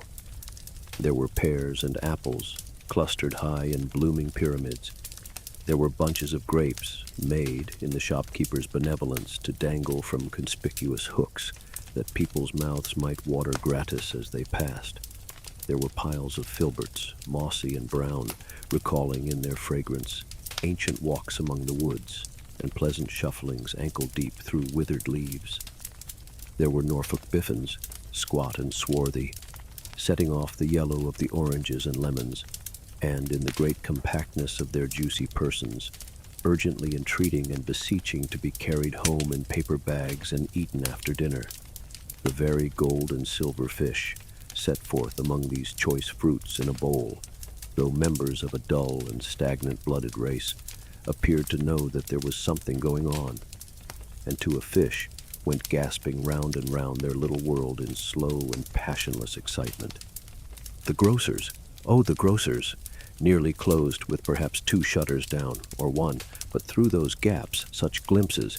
It was not alone that the scales descending on the counter made a merry sound, or that the twine and roller parted company so briskly, or that the canisters were rattled up and down like juggling tricks, or even that the blended scents of tea and coffee were so grateful to the nose, or even that the raisins were so plentiful and rare, the almonds so extremely white, the sticks of cinnamon so long and straight, the other spices so delicious, the candied fruits so caked and spotted with molten sugar as to make the coldest lookers-on feel faint and subsequently bilious. Nor was it that the figs were moist and pulpy, or that the French plums blushed in modest tartness from their highly decorated boxes, or that everything was good to eat and in its Christmas dress. But the customers were all so hurried and so eager in the hopeful promise of the day that they tumbled up against each other at the door, crashing their wicker baskets wildly, and left their purchases upon the counter, and came running back to fetch them, and committed hundreds of the like mistakes, in the best humor possible, while the grocer and his people were so frank and fresh that the polished hearts with which they fastened their aprons behind might have been their own, worn outside for general inspection, and for Christmas daws to peck at if they chose. But soon the steeples called good people all to church and chapel, and away they came, flocking through the streets in their best clothes and with their gayest faces. And at the same time there emerged from scores of by-streets, lanes, and nameless turnings innumerable people, carrying their dinners to the bakers' shops. The sight of these poor revelers appeared to interest the spirit very much, for he stood with Scrooge beside him in a baker's doorway, and taking off the covers as their bearers passed, sprinkled incense on their dinners from his torch. And it was a very uncommon kind of torch, for once or twice when there were angry words between some dinner carriers who had jostled each other, he shed a few drops of water on them from it, and their good humor was restored directly, for they said it was a shame to quarrel upon Christmas Day, and so it was. God love it, so it was. In time the bells ceased, and the bakers were shut up, and yet there was a genial shadowing forth of all these dinners and the progress of their cooking in the thawed blotch of wet above each baker's oven, where the pavement smoked as if its stones were cooking too. "Is there a peculiar flavor in what you sprinkle from your torch?" asked Scrooge. "There is, my own." "Would it apply to any kind of dinner on this day?" asked Scrooge. "To any kindly given, to a poor one most." "Why to a poor one most?" asked Scrooge. "Because it needs it most." "Spirit," said Scrooge after a moment's thought, "I wonder you, of all the beings in the many worlds about us, should desire to cramp these people's opportunities of innocent enjoyment." "Aye," cried the spirit, You would deprive them of their means of dining every seventh day, often the only day on which they can be said to dine at all, said Scrooge. Wouldn't you? Aye, cried the spirit. You seek to close these places on the seventh day, said Scrooge, and it comes to the same thing. I seek, exclaimed the spirit. Forgive me if I am wrong. It has been done in your name, or at least in that of your family, said Scrooge. There are some upon this earth of yours, returned the spirit, who lay claim to know us, and who do their deeds of passion, pride, ill will, hatred, envy, bigotry, and selfishness in our name, who are as strange to us and all our kith and kin as if they had never lived. Remember that, and charge their doings on themselves, not us. Scrooge promised that he would, and they went on, invisible as they had been before, into the suburbs of the town. It was a remarkable quality of the ghost, which Scrooge had observed at the baker's, that notwithstanding his gigantic size, he could accommodate himself to any place with ease, and that he stood beneath a low roof quite as gracefully and like a supernatural creature as it was possible he could have done in any lofty hall. And perhaps it was the pleasure the good spirit had in showing off this power of his, or else it was his own kind, generous, hearty nature, and his sympathy with all poor men that led him straight to Scrooge's clerks.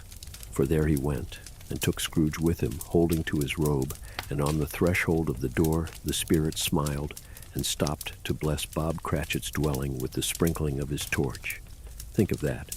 Bob had but 15 bob a week himself. He pocketed on Saturdays but 15 copies of his Christian name, and yet the ghost of Christmas present blessed his 4-roomed house. Then up rose Mrs. Cratchit, Cratchit's wife, dressed out but poorly in a twice-turned gown, but brave in ribbons which are cheap and make a goodly show for sixpence, and she laid the cloth, assisted by Belinda Cratchit, second of her daughters, also brave in ribbons, while Master Peter Cratchit plunged a fork into the saucepan of potatoes, and getting the corners of his monstrous shirt collar, Bob's private property, conferred upon his son and heir in honor of the day, into his mouth, rejoiced to find himself so gallantly attired, and yearned to show his linen in the fashionable parks. And now 2 smaller Cratchits, boy and girl, came tearing in, screaming that outside the baker's they had smelt the goose, and known it for their own, and basking in luxurious thoughts of sage and onion, these young Cratchits danced about the table and exalted Master Peter Cratchit to the skies, while he, not proud, although his collars nearly choked him, blew the fire until the slow potatoes bubbling up knocked loudly at the saucepan lid to be let out and peeled. "What has ever got your precious father, then?" said Mrs. Cratchit, "and your brother, Tiny Tim? And Martha warn't as late last Christmas Day by half an hour?" "Here's Martha, mother," said a girl, appearing as she spoke. "Here's Martha, mother," cried the 2 young Cratchits. "Hurrah! There's such a goose, Martha." "Why, bless your heart alive, my dear, how late you are," said Mrs. Cratchit, kissing her a dozen times and taking off her shawl and bonnet for her with officious zeal. "We'd a deal of work to finish up last night," replied the girl, "and had to clear away this morning, mother." "Well, never mind so long as you are come," said Mrs. Cratchit. "Sit ye down before the fire, my dear, and have a warm, Lord bless ye." "No, no, there's father coming," cried the 2 young Cratchits, who were everywhere at once. "Hide, Martha, hide." So Martha hid herself, and in came little Bob, the father, with at least 3 feet of comforter, exclusive of the fringe, hanging down before him, and his threadbare clothes darned up and brushed to look seasonable, and Tiny Tim upon his shoulder. Alas for Tiny Tim, he bore a little crutch, and had his limbs supported by an iron frame. "Why, where's our Martha?" cried Bob Cratchit, looking round. "Not comin'," said Mrs. Cratchit. "Not comin'," said Bob, with a sudden declension in his high spirits, for he had been Tim's blood horse all the way from church, and had come home rampant. "Not coming upon Christmas Day?" Martha didn't like to see him disappointed, if it were only in joke, so she came out prematurely from behind the closet door and ran into his arms, while the 2 young Cratchits hustled Tiny Tim and bore him off into the wash-house that he might hear the pudding singing in the copper. "And how did little Tim behave?" asked Mrs. Cratchit, when she had rallied Bob on his credulity, and Bob had hugged his daughter to his heart's content. "As good as gold," said Bob, "and better. Somehow he gets thoughtful, sitting by himself so much, and thinks the strangest things you ever heard. He told me coming home that he hoped the people saw him in the church because he was a cripple, and it might be pleasant to them to remember upon Christmas Day, who made lame beggars walk and blind men see. Bob's voice was tremulous when he told them this, and trembled more when he said that Tiny Tim was growing strong and hearty. His active little crutch was heard upon the floor, and back came Tiny Tim before another word was spoken, escorted by his brother and sister to his stool before the fire. And while Bob, turning up his cuffs, as if, poor fellow, they were capable of being made more shabby, compounded some hot mixture in a jug with gin and lemons, and stirred it round and put it on the hob to simmer, Master Peter and the two ubiquitous young Cratchits went to fetch the goose, with which they soon returned in high procession. Such a bustle ensued that you might have thought a goose the rarest of all birds, a feathered phenomenon, to which a black swan was a matter of course. And in truth, it was something very like it in that house. Mrs. Cratchit made the gravy, ready beforehand in a little saucepan, hissing hot. Master Peter mashed the potatoes with incredible vigor. Miss Belinda sweetened up the applesauce. Martha dusted the hot plates. Bob took Tiny Tim beside him in a tiny corner at the table. The two young Cratchits set chairs for everybody, not forgetting themselves, and mounting guard upon their posts, crammed spoons into their mouths, lest they should shriek for goose before their turn came to be helped. At last the dishes were set on, and grace was said. It was succeeded by a breathless pause as Mrs. Cratchit, looking slowly all along the carving knife, prepared to plunge it in the breast. But when she did, and when the long-expected gush of stuffing issued forth, one murmur of delight arose all round the board, and even Tiny Tim, excited by the two young Cratchits, beat on the table with the handle of his knife, and feebly cried, "Hurrah!" There never was such a goose. Bob said he didn't believe there ever was such a goose cooked. Its tenderness and flavor, size and cheapness were the themes of universal admiration. Eked out by applesauce and mashed potatoes, it was a sufficient dinner for the whole family. Indeed, as Mrs. Cratchit said with great delight, surveying one small atom of a bone upon the dish, they hadn't ate it all at last. Yet everyone had had enough, and the youngest Cratchits in particular were steeped in sage and onion to the eyebrows. But now, the plates being changed by Miss Belinda, Mrs. Cratchit left the room alone, too nervous to bear witnesses, to take the pudding up and bring it in. Suppose it should not be done enough. Suppose it should break in turning out. Suppose somebody should have got over the wall of the backyard and stolen it, while they were merry with the goose, a supposition at which the two young Cratchits became livid. All sorts of horrors were supposed. Hello, a great deal of steam. The pudding was out of the copper, a smell like a washing day. That was the cloth, a smell like an eating house, and a pastry cook's next door to each other, with a laundress's next door to that. That was the pudding. In half a minute, Mrs. Cratchit entered, flushed but smiling proudly, with the pudding, like a speckled cannonball, so hard and firm, blazing in half a quartern of ignited brandy, and bedight with Christmas holly stuck into the top. "Oh, a wonderful pudding," Bob Cratchit said, and calmly, too, that he regarded it as the greatest success achieved by Mrs. Cratchit since their marriage. Mrs. Cratchit said that now the weight was off her mind. She would confess she had had her doubts about the quantity of flour. Everybody had something to say about it, but nobody said or thought it was at all a small pudding for a large family. It would have been flat heresy to do so. Any Cratchit would have blushed to hint at such a thing. At last the dinner was all done. The cloth was cleared, the hearth swept, and the fire made up. The compound in the jug being tasted and considered perfect, apples and oranges were put upon the table, and a shovelful of chestnuts on the fire.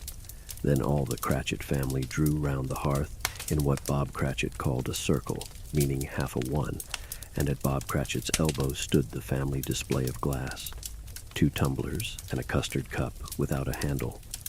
These held the hot stuff from the jug, however, as well as golden goblets would have done, and Bob served it out with beaming looks, while the chestnuts on the fire sputtered and cracked noisily.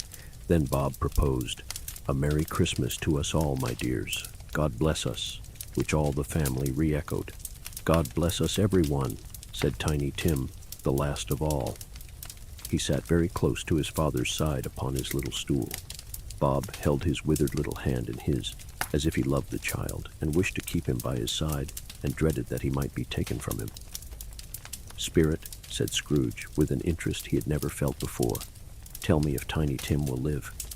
"I see a vacant seat," replied the ghost, "in the poor chimney corner, and a crutch without an owner, carefully preserved.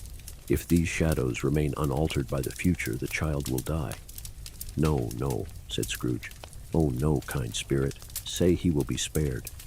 If these shadows remain unaltered by the future, none other of my race," returned the ghost, "will find him here. What then? If he be like to die, he had better do it, and decrease the surplus population." Scrooge hung his head to hear his own words quoted by the spirit, and was overcome with penitence and grief. "Man," said the ghost, "if man you be in heart, not adamant, forbear that wicked cant until you have discovered what the surplus is and where it is. Will you decide what men shall live, what men shall die? It may be that in the sight of heaven you are more worthless and less fit to live than millions like this poor man's child. O God, to hear the insect on the leaf pronouncing on the too much life among his hungry brothers in the dust." Scrooge bent before the ghost's rebuke, and trembling cast his eyes upon the ground, but he raised them speedily on hearing his own name. "Mr. Scrooge," said Bob, "I'll give you Mr. Scrooge, the founder of the feast." "The founder of the feast, indeed," cried Mrs. Cratchit, reddening. "I wish I had him here. I'd give him a piece of my mind to feast upon, and I hope he'd have a good appetite for it." "My dear," said Bob, "the children, Christmas Day." "It should be Christmas Day, I am sure," said she, "on which one drinks the health of such an odious, stingy, hard, unfeeling man as Mr. Scrooge. You know he is, Robert. Nobody knows it better than you do, poor fellow."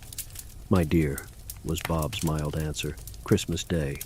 "I'll drink his health for your sake and the day's," said Mrs. Cratchit. "Not for his. Long life to him. A Merry Christmas and a Happy New Year. He'll be very merry and very happy, I have no doubt." The children drank the toast after her. It was the first of their proceedings which had no heartiness. Tiny Tim drank it last of all, but he didn't care twopence for it. Scrooge was the ogre of the family. The mention of his name cast a dark shadow on the party, which was not dispelled for full 5 minutes. After it had passed away, they were 10 times merrier than before, from the mere relief of Scrooge the baleful being done with. Bob Cratchit told them how he had a situation in his eye for Master Peter, which would bring in, if obtained, full 5 and 6pence weekly. The 2 young Cratchits laughed tremendously at the idea of Peter's being a man of business, and Peter himself looked thoughtfully at the fire from between his collars, as if he were deliberating what particular investments he should favor when he came into the receipt of that bewildering income. Martha, who was a poor apprentice at a milliner's, then told them what kind of work she had to do, and how many hours she worked at a stretch, and how she meant to lie abed tomorrow morning for a good long rest.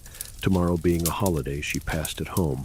Also, how she had seen a countess and a lord some days before, and how the lord was much about as tall as Peter, at which Peter pulled up his collars so high that you couldn't have seen his head if you had been there. All this time the chestnuts and the jug went round and round, and by they had a song about a lost child traveling in the snow, from Tiny Tim, who had a plaintive little voice and sang it very well indeed. There was nothing of high mark in this. They were not a handsome family. They were not well dressed. Their shoes were far from being waterproof. Their clothes were scanty, and Peter might have known, and very likely did, the inside of a pawnbroker's. But they were happy, grateful, pleased with one another, and contented with the time. And when they faded, and looked happier yet in the bright sprinklings of the spirit's torch at parting, Scrooge had his eye upon them, and especially on Tiny Tim until the last. By this time it was getting dark and snowing pretty heavily, and as Scrooge and the spirit went along the streets, the brightness of the roaring fires in kitchens, parlors, and all sorts of rooms was wonderful.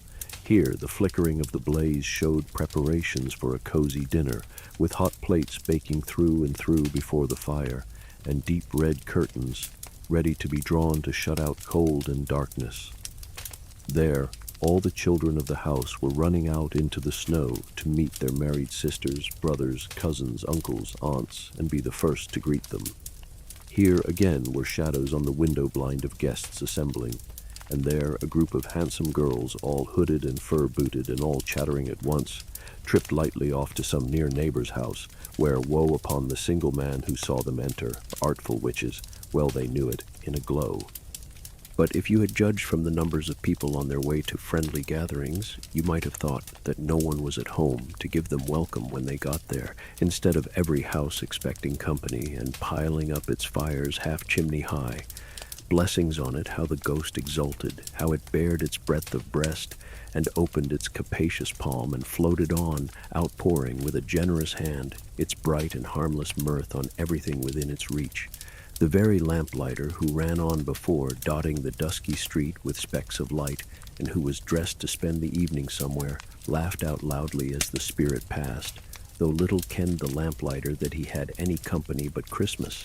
And now, without a word of warning from the ghost, they stood upon a bleak and desert moor, where monstrous masses of rude stone were cast about, as though it were the burial place of giants, and water spread itself wheresoever it listed, or would have done so, but for the frost that held it prisoner, and nothing grew but moss and furze and coarse rank grass.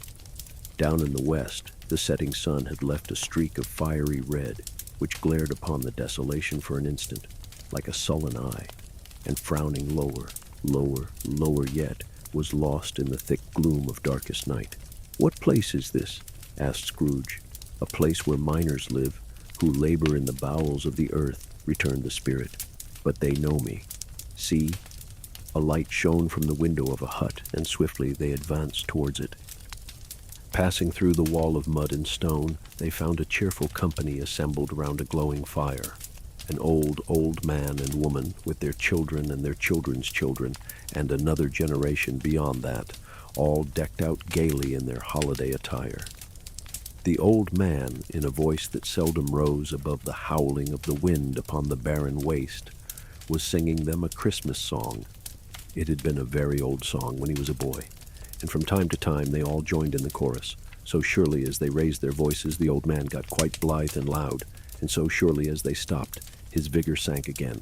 The spirit did not tarry here, but bade Scrooge hold his robe, and passing on above the moor, sped. Whither? Not to see, to see.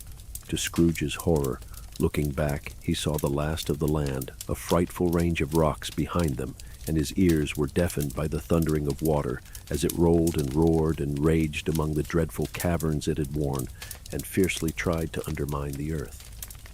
Built upon a dismal reef of sunken rocks, some league or so from shore, on which the waters chafed and dashed, the wild year through, there stood a solitary lighthouse. Great heaps of seaweed clung to its base, and storm birds, born of the wind, one might suppose, as seaweed of the water, rose and fell about it, like the waves they skimmed. But even here, 2 men who watched the light had made a fire, that through the loophole in the thick stone wall shed out a ray of brightness on the awful sea. Joining their horny hands over the rough table at which they sat, they wished each other Merry Christmas in their can of grog, and one of them, the elder too, with his face all damaged and scarred with hard weather as the figurehead of an old ship might be, struck up a sturdy song that was like a gale in itself. Again the ghost sped on above the black and heaving sea, on, until, being far away, as he told Scrooge, from any shore they lighted on a ship. They stood beside the helmsman at the wheel, the lookout in the bow, the officers who had the watch, dark, ghostly figures in their several stations. But every man among them hummed a Christmas tune, or had a Christmas thought, or spoke below his breath to his companion of some bygone Christmas day with homeward hopes belonging to it. And every man on board, waking or sleeping, good or bad, had had a kinder word for another on that day than on any day in the year, and had shared to some extent in its festivities, and had remembered those he cared for at a distance, and had known that they delighted to remember him. It was a great surprise to Scrooge, while listening to the moaning of the wind, and thinking what a solemn thing it was to move on through the lonely darkness over an unknown abyss, whose depths were secrets as profound as death. It was a great surprise to Scrooge, while thus engaged, to hear a hearty laugh. It was a much greater surprise to Scrooge to recognize it as his own nephew's, and to find himself in a bright, dry, gleaming room, with the spirit standing smiling by his side and looking at that same nephew with approving affability. "Ha ha!" laughed Scrooge's nephew. "Ha ha ha ha ha ha ha ha ha wah ha ha ha ha. If you should happen, by any unlikely chance, to know a man more blessed in a laugh than Scrooge's nephew, all I can say is, I should like to know him too. Introduce him to me, and I'll cultivate his acquaintance." It is a fair, even-handed, noble adjustment of things that while there is infection and disease and sorrow, there is nothing in the world so irresistibly contagious as laughter and good humor. When Scrooge's nephew laughed in this way, holding his sides, rolling his head, and twisting his face into the most extravagant contortions, Scrooge's niece, by marriage, laughed as heartily as he, and their assembled friends, being not a bit behindhand, roared out lustily. "He said that Christmas was a humbug, as I live," cried Scrooge's nephew. "He believed it too."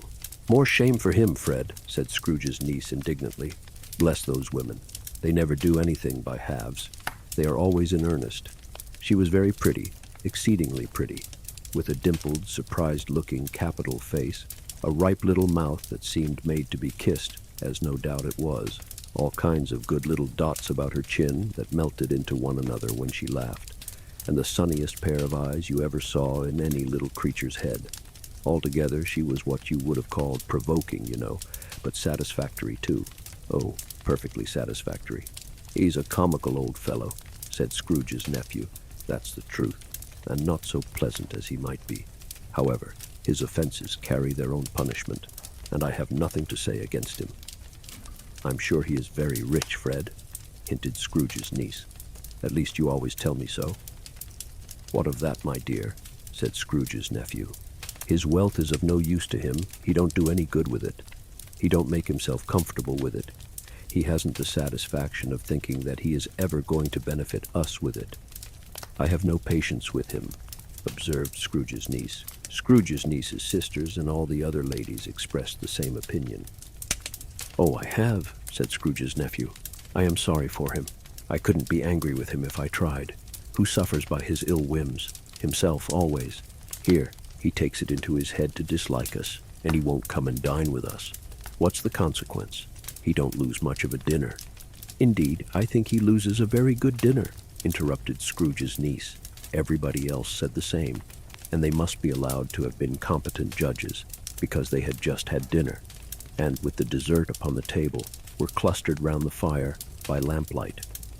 "Well, I'm very glad to hear it," said Scrooge's nephew, "because I haven't great faith in these young housekeepers.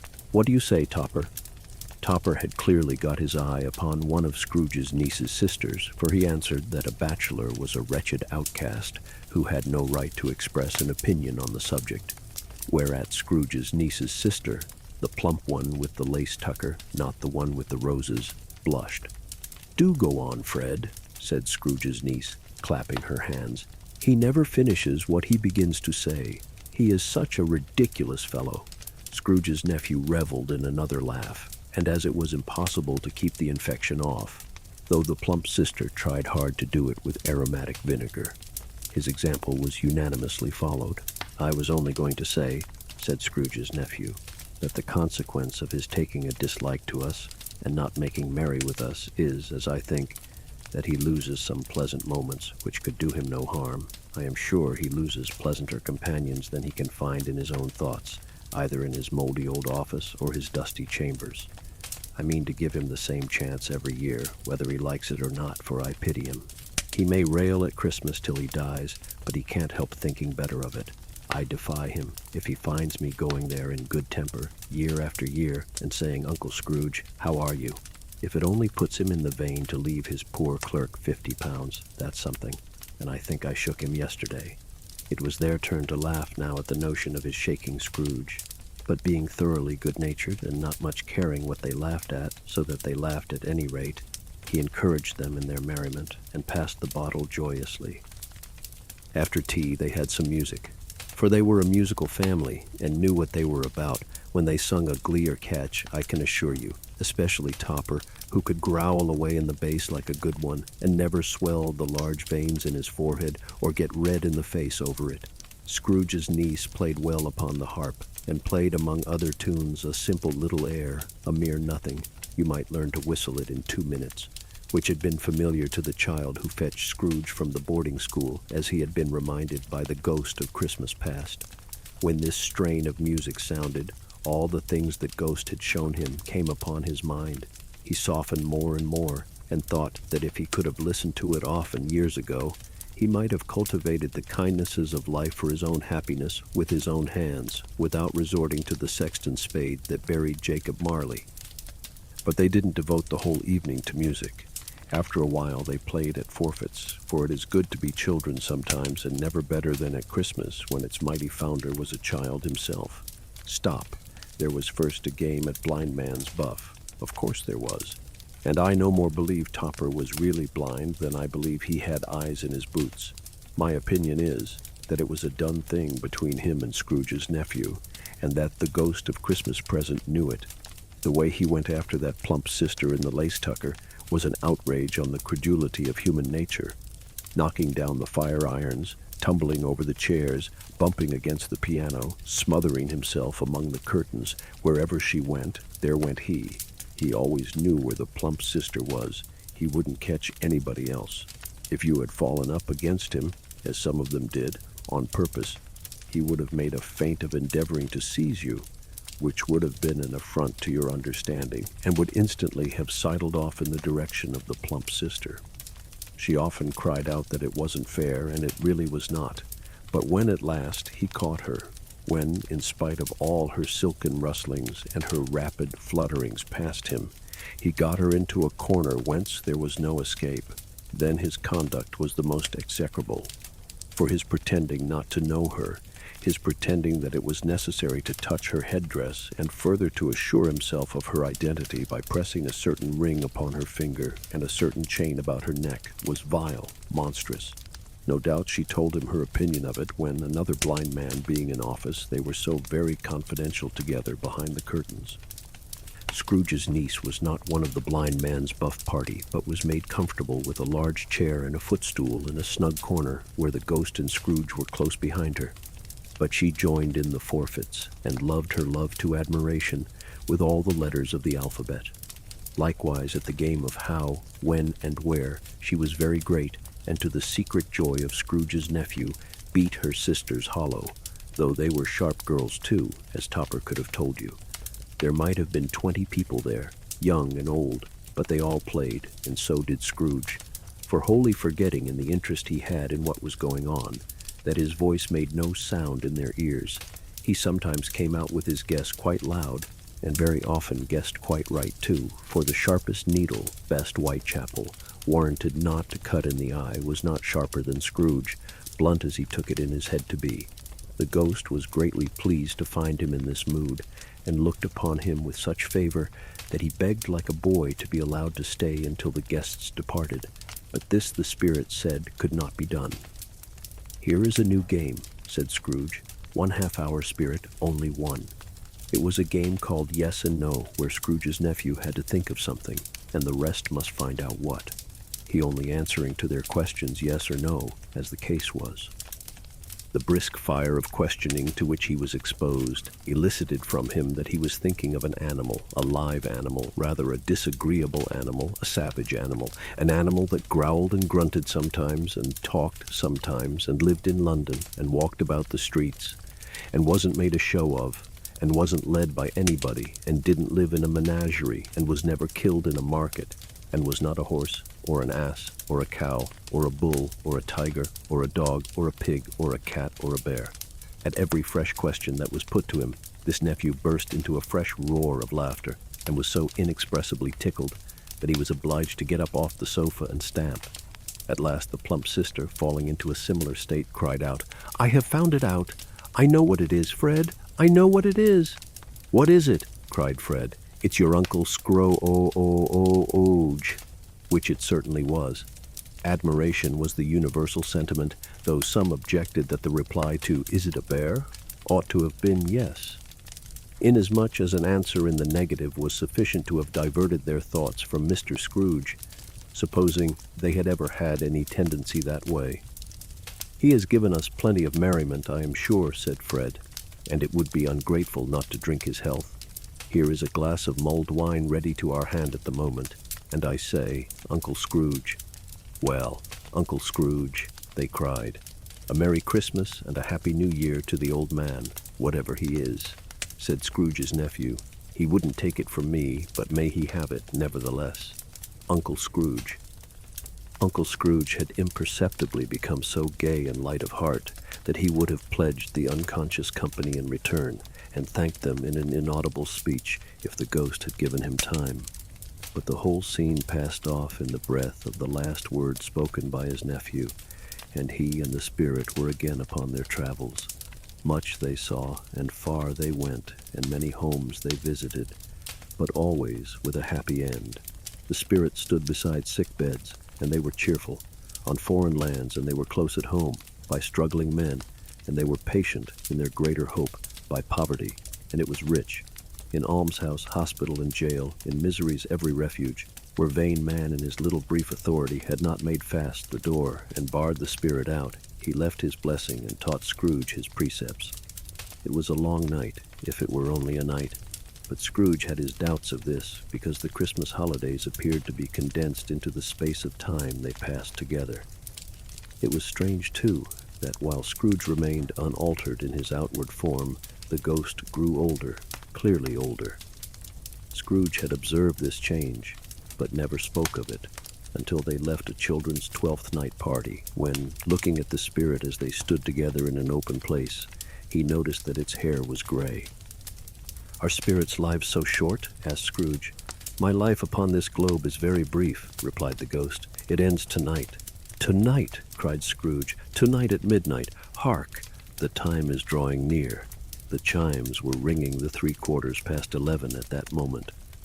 "Forgive me if I am not justified in what I ask," said Scrooge, looking intently at the spirit's robe, "but I see something strange, and not belonging to yourself, protruding from your skirts. Is it a foot or a claw?" "It might be a claw, for the flesh there is upon it," was the spirit's sorrowful reply. "Look here."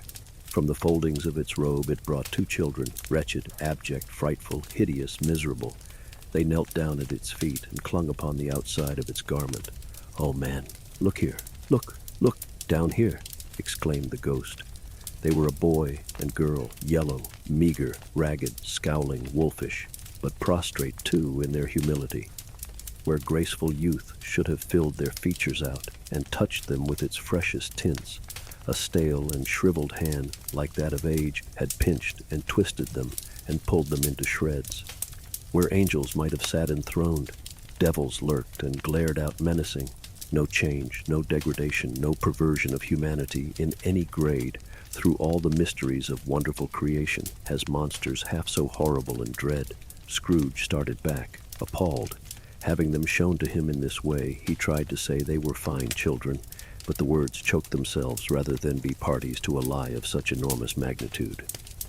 "Spirit, are they yours?" Scrooge could say no more. "They are man's," said the spirit, looking down upon them, "and they cling to me, appealing from their fathers.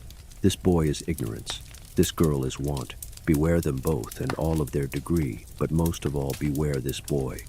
For on his brow I see that written which is doom, unless the writing be erased. Deny it," cried the spirit, stretching out its hand towards the city. "Slander those who tell it ye. Admit it for your factious purposes, and make it worse, and abide the end. Have they no refuge or resource?" cried Scrooge. "Are there no prisons?" said the spirit, turning on him for the last time with his own words. "Are there no workhouses?" The bell struck 12. Scrooge looked about him for the ghost and saw it not. As the last stroke ceased to vibrate, he remembered the prediction of old Jacob Marley, and lifting up his eyes beheld a solemn phantom, draped and hooded, coming like a mist along the ground towards him. The phantom slowly, gravely, silently approached.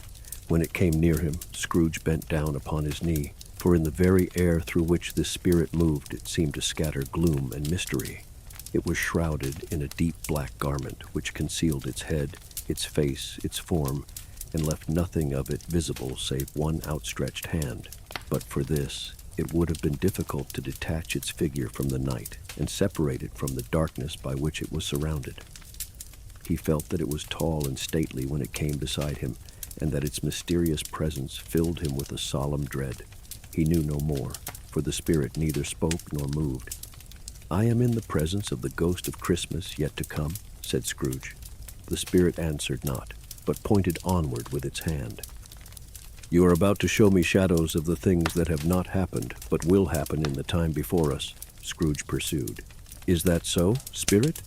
The upper portion of the garment was contracted for an instant in its folds, as if the spirit had inclined its head. That was the only answer he received. Although well used to ghostly company by this time, Scrooge feared the silent shape so much that his legs trembled beneath him, and he found that he could hardly stand when he prepared to follow it. The spirit paused a moment, as observing his condition and giving him time to recover, but Scrooge was all the worse for this. It thrilled him with a vague, uncertain horror to know that behind the dusky shroud there were ghostly eyes intently fixed upon him, while he, though he stretched his own to the utmost, could see nothing but a spectral hand and one great heap of black. "Ghost of the future," he exclaimed, "I fear you more than any spectre I have seen. But as I know your purpose is to do me good, and as I hope to live to be another man from what I was, I am prepared to bear you company and do it with a thankful heart. Will you not speak to me?" It gave him no reply. The hand was pointed straight before them. "Lead on," said Scrooge. "Lead on. The night is waning fast, and it is precious time to me, I know. Lead on, spirit."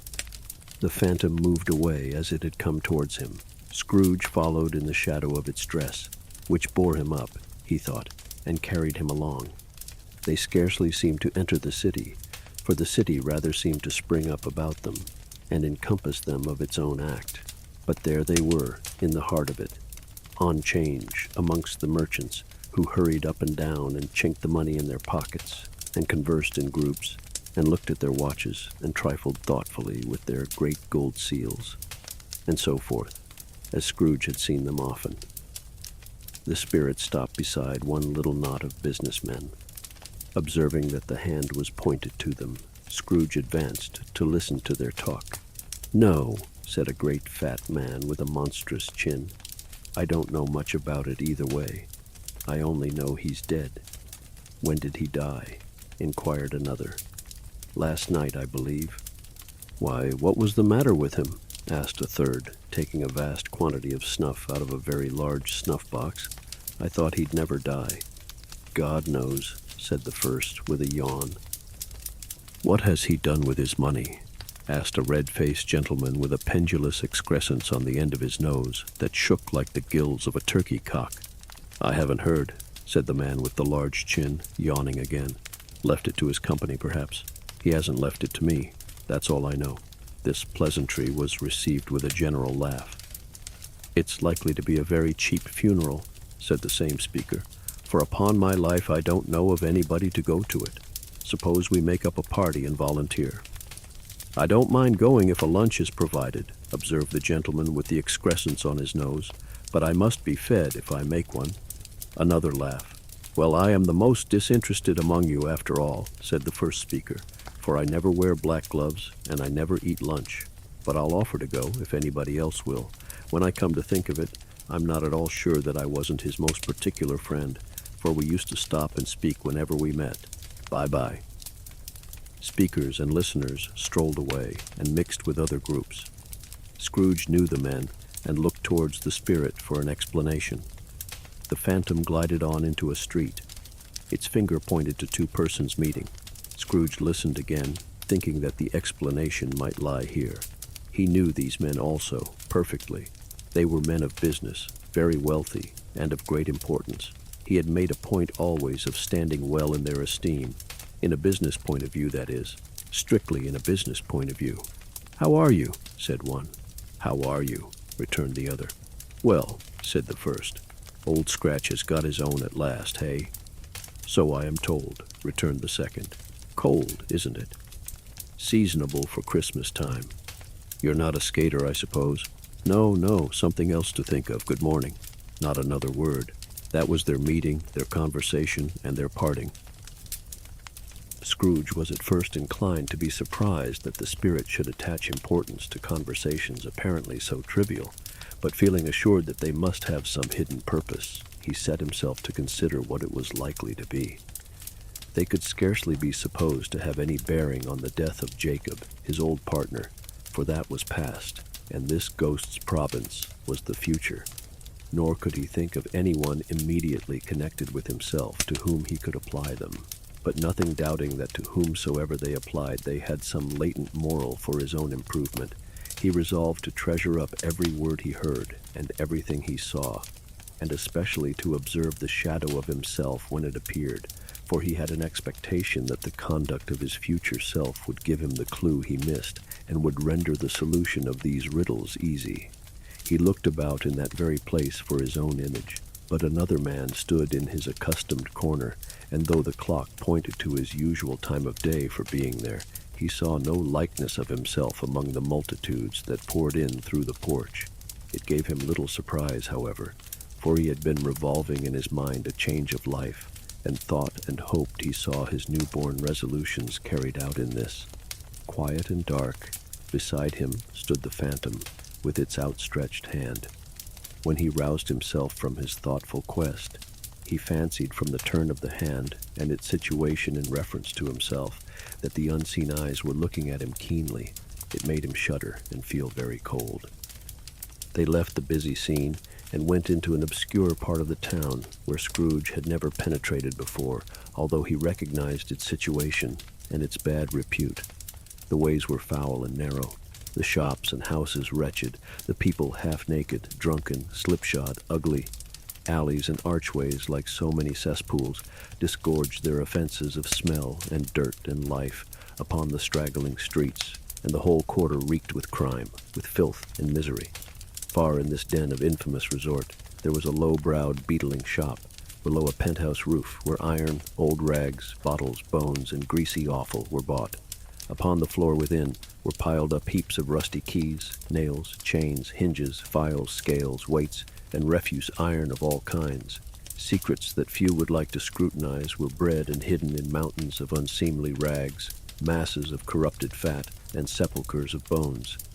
Sitting in among the wares he dealt in, by a charcoal stove made of old bricks, was a gray-haired rascal, nearly 70 years of age, who had screened himself from the cold air without by a frowsy curtaining of miscellaneous tatters hung upon a line, and smoked his pipe in all the luxury of calm retirement. Scrooge and the Phantom came into the presence of this man, just as a woman with a heavy bundle slunk into the shop. But she had scarcely entered when another woman, similarly laden, came in too, and she was closely followed by a man in faded black, who was no less startled by the sight of them than they had been upon the recognition of each other. After a short period of blank astonishment, in which the old man with the pipe had joined them, they all three burst into a laugh. "Let the charwoman alone to be the first," cried she who had entered first. "Let the laundress alone to be the second, and let the undertaker's man alone to be the third. Look here, old Joe, here's a chance. If we haven't all three met here without meaning it." "You couldn't have met in a better place," said old Joe, removing his pipe from his mouth. "Come into the parlor. You were made free of it long ago, you know, and the other two ain't strangers. Stop till I shut the door of the shop. Ah, how it squeaks. There ain't such a rusty bit of metal in the place as its own hinges, I believe, and I'm sure there's no such old bones here as mine. Ha, ha, we're all suitable to our calling. We're well matched. Come into the parlor. Come into the parlor." The parlor was the space behind the screen of rags. The old man raked the fire together with an old stair-rod, and having trimmed his smoky lamp, for it was night, with the stem of his pipe, put it in his mouth again. While he did this, the woman who had already spoken threw her bundle on the floor and sat down in a flaunting manner on a stool, crossing her elbows on her knees and looking with a bold defiance at the other two. "What odds, then? What odds, Mrs. Dilber?" said the woman. "Every person has a right to take care of themselves. He always did." "That's true indeed," said the laundress. "No man more so." "Why, then, don't stand staring as if you was afraid, woman. Who's the wiser? We're not going to pick holes in each other's coats, I suppose." "No, indeed," said Mrs. Dilber and the man together. "We should hope not." "Very well, then," cried the woman. "That's enough. Who's the worse for the loss of a few things like these? Not a dead man, I suppose." "No, indeed," said Mrs. Dilber, laughing. "If he wanted to keep him after he was dead, a wicked old screw," pursued the woman. "Why wasn't he natural in his lifetime? If he had been, he'd have had somebody to look after him when he was struck with death, instead of lying gasping out his last there, alone by himself." "It's the truest word that ever was spoke," said Mrs. Dilber. "It's a judgment on him." "I wish it was a little heavier judgment," replied the woman. "And it should have been, you may depend upon it, if I could have laid my hands on anything else. Open that bundle, old Joe, and let me know the value of it. Speak out plain. I'm not afraid to be the first, nor afraid for them to see it. We knew pretty well that we were helping ourselves before we met here, I believe. It's no sin. Open the bundle, Joe." But the gallantry of her friends would not allow of this, and the man in faded black, mounting the breech first, produced his plunder. It was not extensive. A seal or two, a pencil case, a pair of sleeve buttons, and a brooch of no great value were all. They were severally examined and appraised by old Joe, who chalked the sums he was disposed to give for each upon the wall, and added them up into a total when he found there was nothing more to come. "That's your account," said Joe, "and I wouldn't give another sixpence if I was to be boiled for not doing it. Who's next?" Mrs. Dilber was next. Sheets and towels, a little wearing apparel, 2 old-fashioned silver teaspoons, a pair of sugar tongs, and a few boots. Her account was stated on the wall in the same manner. "I always give too much to ladies. It's a weakness of mine, and that's the way I ruin myself," said old Joe. "That's your account. If you asked me for another penny and made it an open question, I'd repent of being so liberal and knock off half a crown." "And now, undo my bundle, Joe," said the first woman. Joe went down on his knees for the greater convenience of opening it, and having unfastened a great many knots, dragged out a large and heavy roll of some dark stuff. "What do you call this?" said Joe. "Bed curtains." "Ah," returned the woman, laughing and leaning forward on her crossed arms. "Bed curtains. You don't mean to say you took him down, rings and all, with him lying there?" said Joe. "Yes, I do," replied the woman. "Why not? You were born to make your fortune," said Joe, "and you'll certainly do it. I certainly shan't hold my hand. When I can get anything in it by reaching it out for the sake of such a man as he was, I promise you, Joe," returned the woman coolly. "Don't drop that oil upon the blankets now." "His blankets?" asked Joe. "Whose else's, do you think?" replied the woman. "He isn't likely to take cold without 'em, I dare say." "I hope he didn't die of anything catching, eh?" said old Joe, stopping in his work and looking up. "Don't you be afraid of that," returned the woman. "I ain't so fond of his company that I'd loiter about him for such things, if he did. Ah, you may look through that shirt till your eyes ache, but you won't find a hole in it, nor a threadbare place. It's the best he had, and a fine one, too. They'd have wasted it if it hadn't been for me." "What do you call wasting of it?" asked old Joe. "Putting it on him to be buried in, to be sure," replied the woman with a laugh. "Somebody was fool enough to do it, but I took it off again. If calico aren't good enough for such a purpose, it isn't good enough for anything. It's quite as becoming to the body. He can't look uglier than he did in that one." Scrooge listened to this dialogue in horror. As they sat grouped about their spoil, in the scanty light afforded by the old man's lamp, he viewed them with a detestation and disgust which could hardly have been greater, though they had been obscene demons, marketing the corpse itself. "Ha ha!" laughed the same woman, when old Joe, producing a flannel bag with money in it, told out their several gains upon the ground. "This is the end of it, you see. He frightened everyone away from him when he was alive, to profit us when he was dead. Ha ha ha!" "Spirit," said Scrooge, shuddering from head to foot. I see. The case of this unhappy man might be my own. My life tends that way now. Merciful heaven, what is this?" He recoiled in terror, for the scene had changed, and now he almost touched a bed, a bare, uncurtained bed, on which, beneath a ragged sheet, there lay a something covered up, which, though it was dumb, announced itself in awful language. The room was very dark, too dark to be observed with any accuracy, though Scrooge glanced round it in obedience to a secret impulse, anxious to know what kind of room it was. A pale light, rising in the outer air, fell straight upon the bed, and on it, plundered and bereft, unwatched, unwept, uncared for, was the body of this man. Scrooge glanced towards the phantom. Its steady hand was pointed to the head. The cover was so carelessly adjusted that the slightest raising of it, the motion of a finger upon Scrooge's part, would have disclosed the face. He thought of it, felt how easy it would be to do, and longed to do it, but had no more power to withdraw the veil than to dismiss the spectre at his side. "O cold, cold, rigid, dreadful death, set up thine altar here, and dress it with such terrors as thou hast at thy command, for this is thy dominion. But of the loved, revered, and honored head, thou canst not turn one hair to thy dread purposes, or make one feature odious. It is not that the hand is heavy, and will fall down when released. It is not that the heart and pulse are still, but that the hand was open, generous, and true, the heart brave, warm, and tender, and the pulse a man's. Strike, shadow, strike, and see his good deeds springing from the wound to sow the world with life immortal." No voice pronounced these words in Scrooge's ears, and yet he heard them when he looked upon the bed. He thought, if this man could be raised up now, what would be his foremost thoughts? Avarice, hard-dealing, griping cares? They have brought him to a rich end, truly. He lay in the dark, empty house, with not a man, a woman, or a child, to say that he was kind to me in this or that, and for the memory of one kind word I will be kind to him. A cat was tearing at the door, and there was a sound of gnawing rats beneath the hearthstone. What they wanted in the room of death, and why they were so restless and disturbed, Scrooge did not dare to think. "Spirit," he said, "this is a fearful place. In leaving it, I shall not leave its lesson. Trust me. Let us go." Still the ghost pointed with an unmoved finger to the head.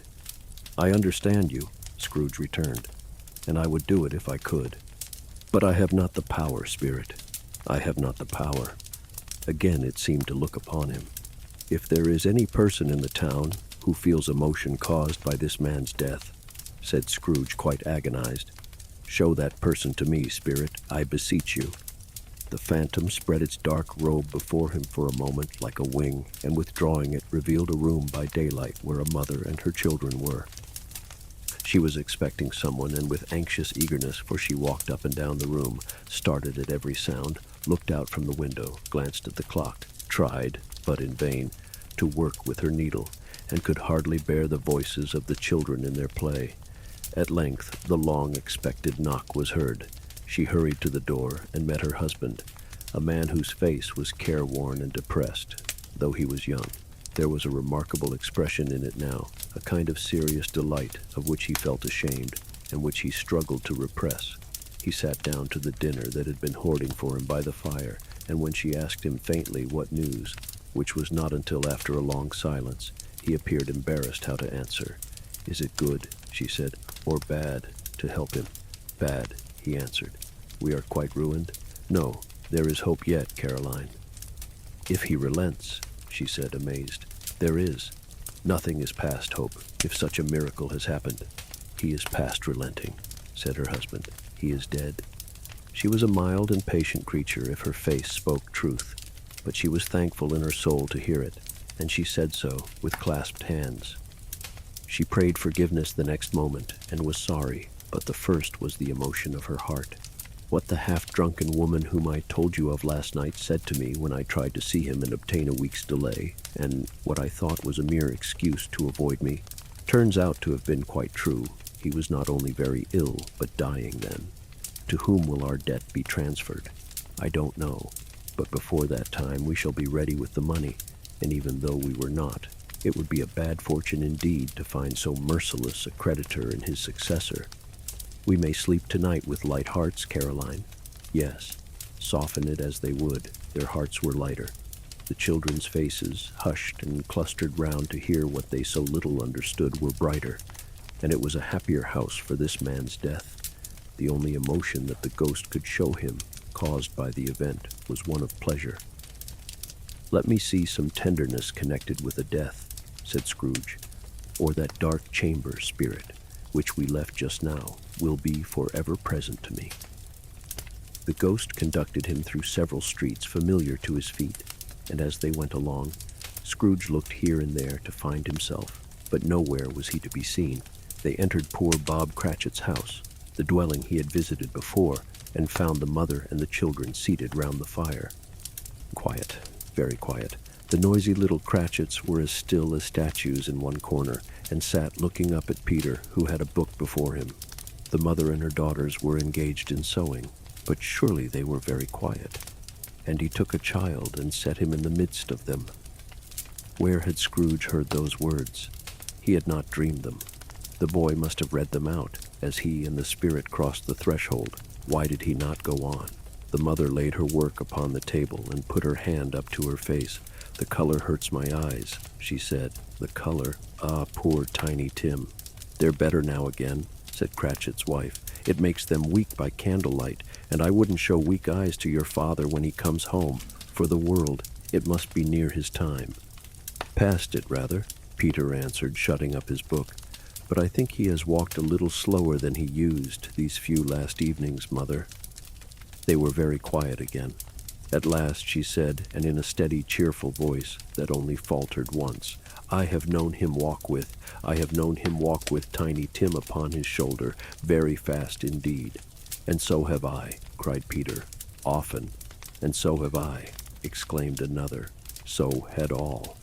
"But he was very light to carry," she resumed, intent upon her work, "and his father loved him so that it was no trouble, and there is your father at the door." She hurried out to meet him, and little Bob and his comforter, he had need of it, poor fellow, came in. His tea was ready for him on the hob, and they all tried who should help him to it most. Then the two young Cratchits got upon his knees and laid, each child a little cheek, against his face, as if they said, "Don't mind it, Father, don't be grieved." Bob was very cheerful with them, and spoke pleasantly to all the family. He looked at the work upon the table, and praised the industry and speed of Mrs. Cratchit and the girls. They would be done long before Sunday, he said. "Sunday? You went today then, Robert?" said his wife. "Yes, my dear," returned Bob. "I wish you could have gone. It would have done you good to see how green a place it is. But you'll see it often. I promised him that I would walk there on a Sunday." "My little child," cried Bob. "My little child." He broke down all at once. He couldn't help it. If he could have helped it, he and his child would have been farther apart perhaps than they were. He left the room and went upstairs into the room above, which was lighted cheerfully and hung with Christmas. There was a chair set close beside the child, and there were signs of someone having been there lately. Poor Bob sat down in it, and when he had thought a little and composed himself, he kissed the little face. He was reconciled to what had happened and went down again quite happy. They drew about the fire and talked, the girls and mother working still. Bob told them of the extraordinary kindness of Mr. Scrooge's nephew, whom he had scarcely seen but once, and who, meeting him in the street that day, and seeing that he looked just a little down, you know, said Bob, inquired what had happened to distress him. "On which," said Bob, "for he is the pleasantest spoken gentleman you ever heard," I told him. "I am heartily sorry for it, Mr. Cratchit," he said, "and heartily sorry for your good wife." By the by, how he ever knew that, I don't know. "Knew what, my dear?" "Why, that you were a good wife," replied Bob. "Everybody knows that," said Peter. "Very well observed, my boy," cried Bob. "I hope they do." "Heartily sorry," he said, "for your good wife. If I can be of service to you in any way," he said, giving me his card, "that's where I live. Pray come to me." "Now it wasn't," cried Bob, "for the sake of anything he might be able to do for us, so much as for his kind way, that this was quite delightful. It really seemed as if he had known our Tiny Tim and felt with us." "I'm sure he's a good soul," said Mrs. Cratchit.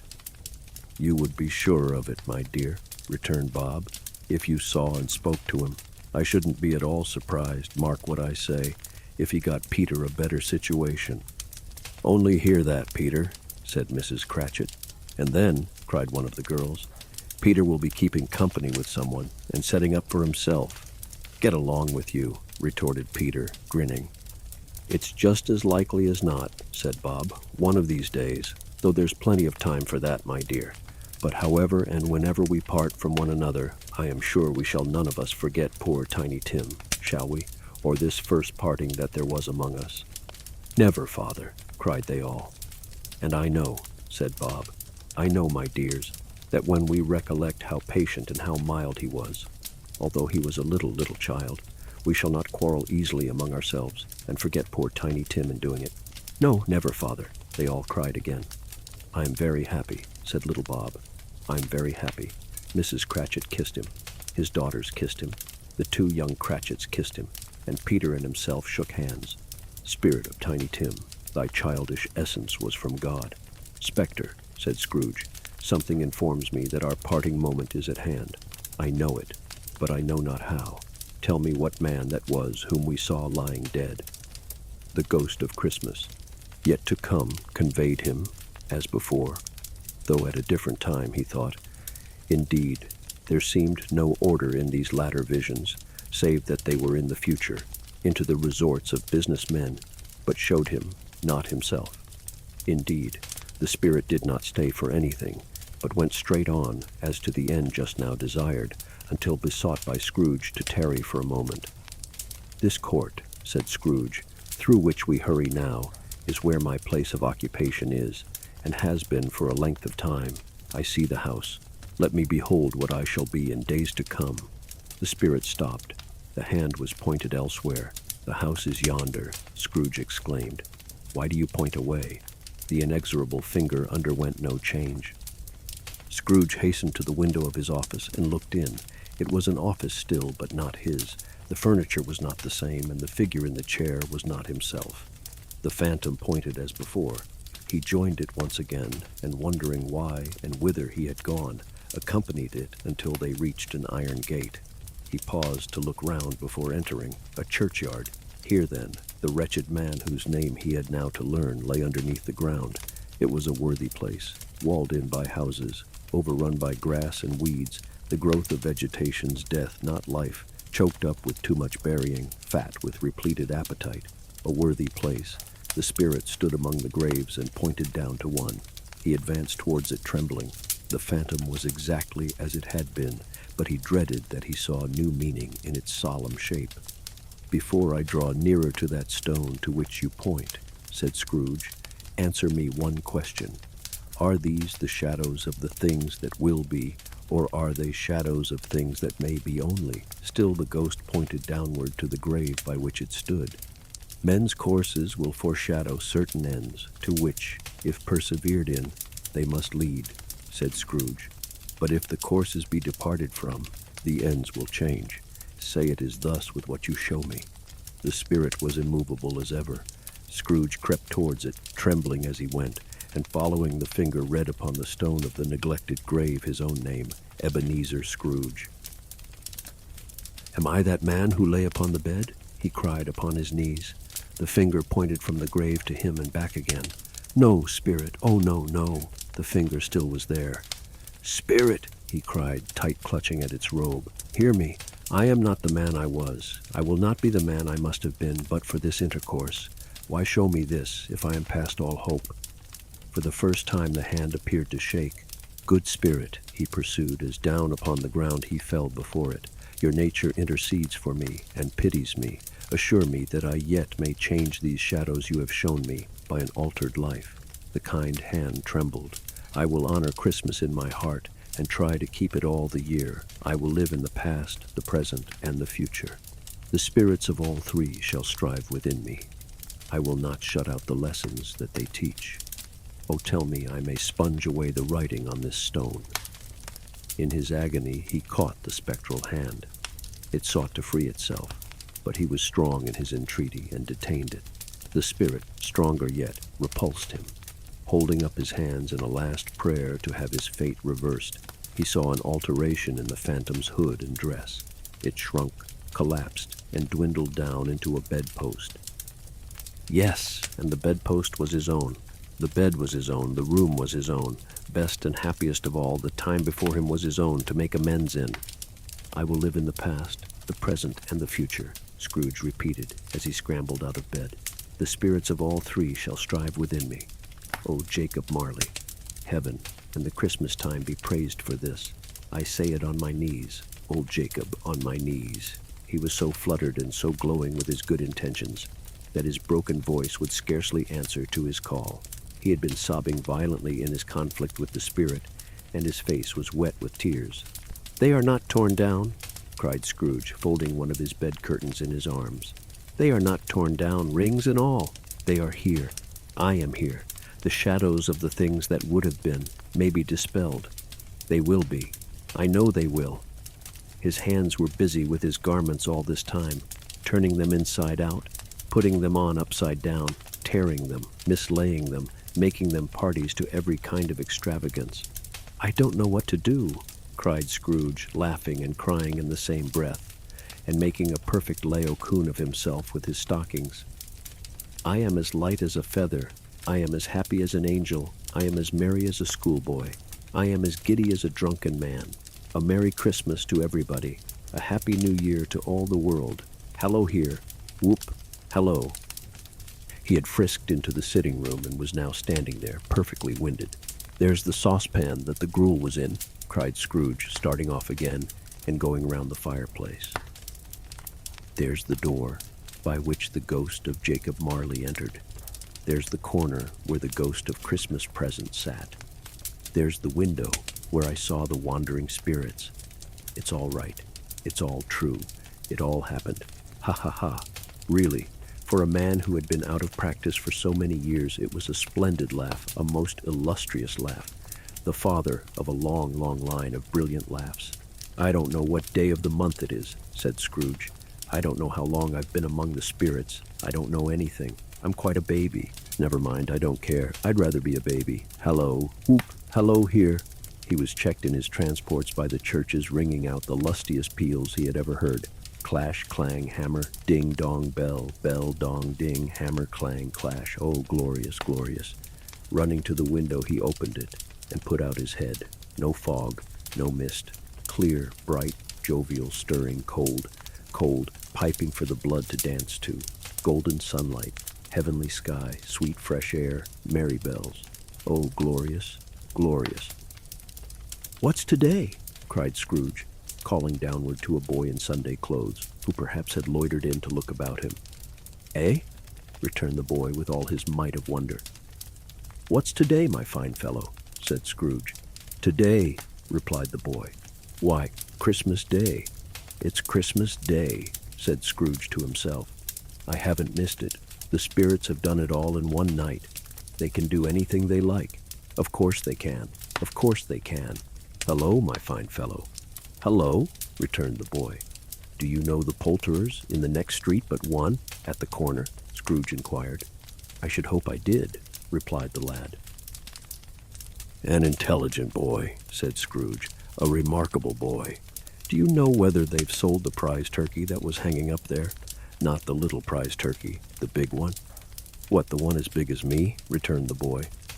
"What a delightful boy," said Scrooge. "It's a pleasure to talk to him."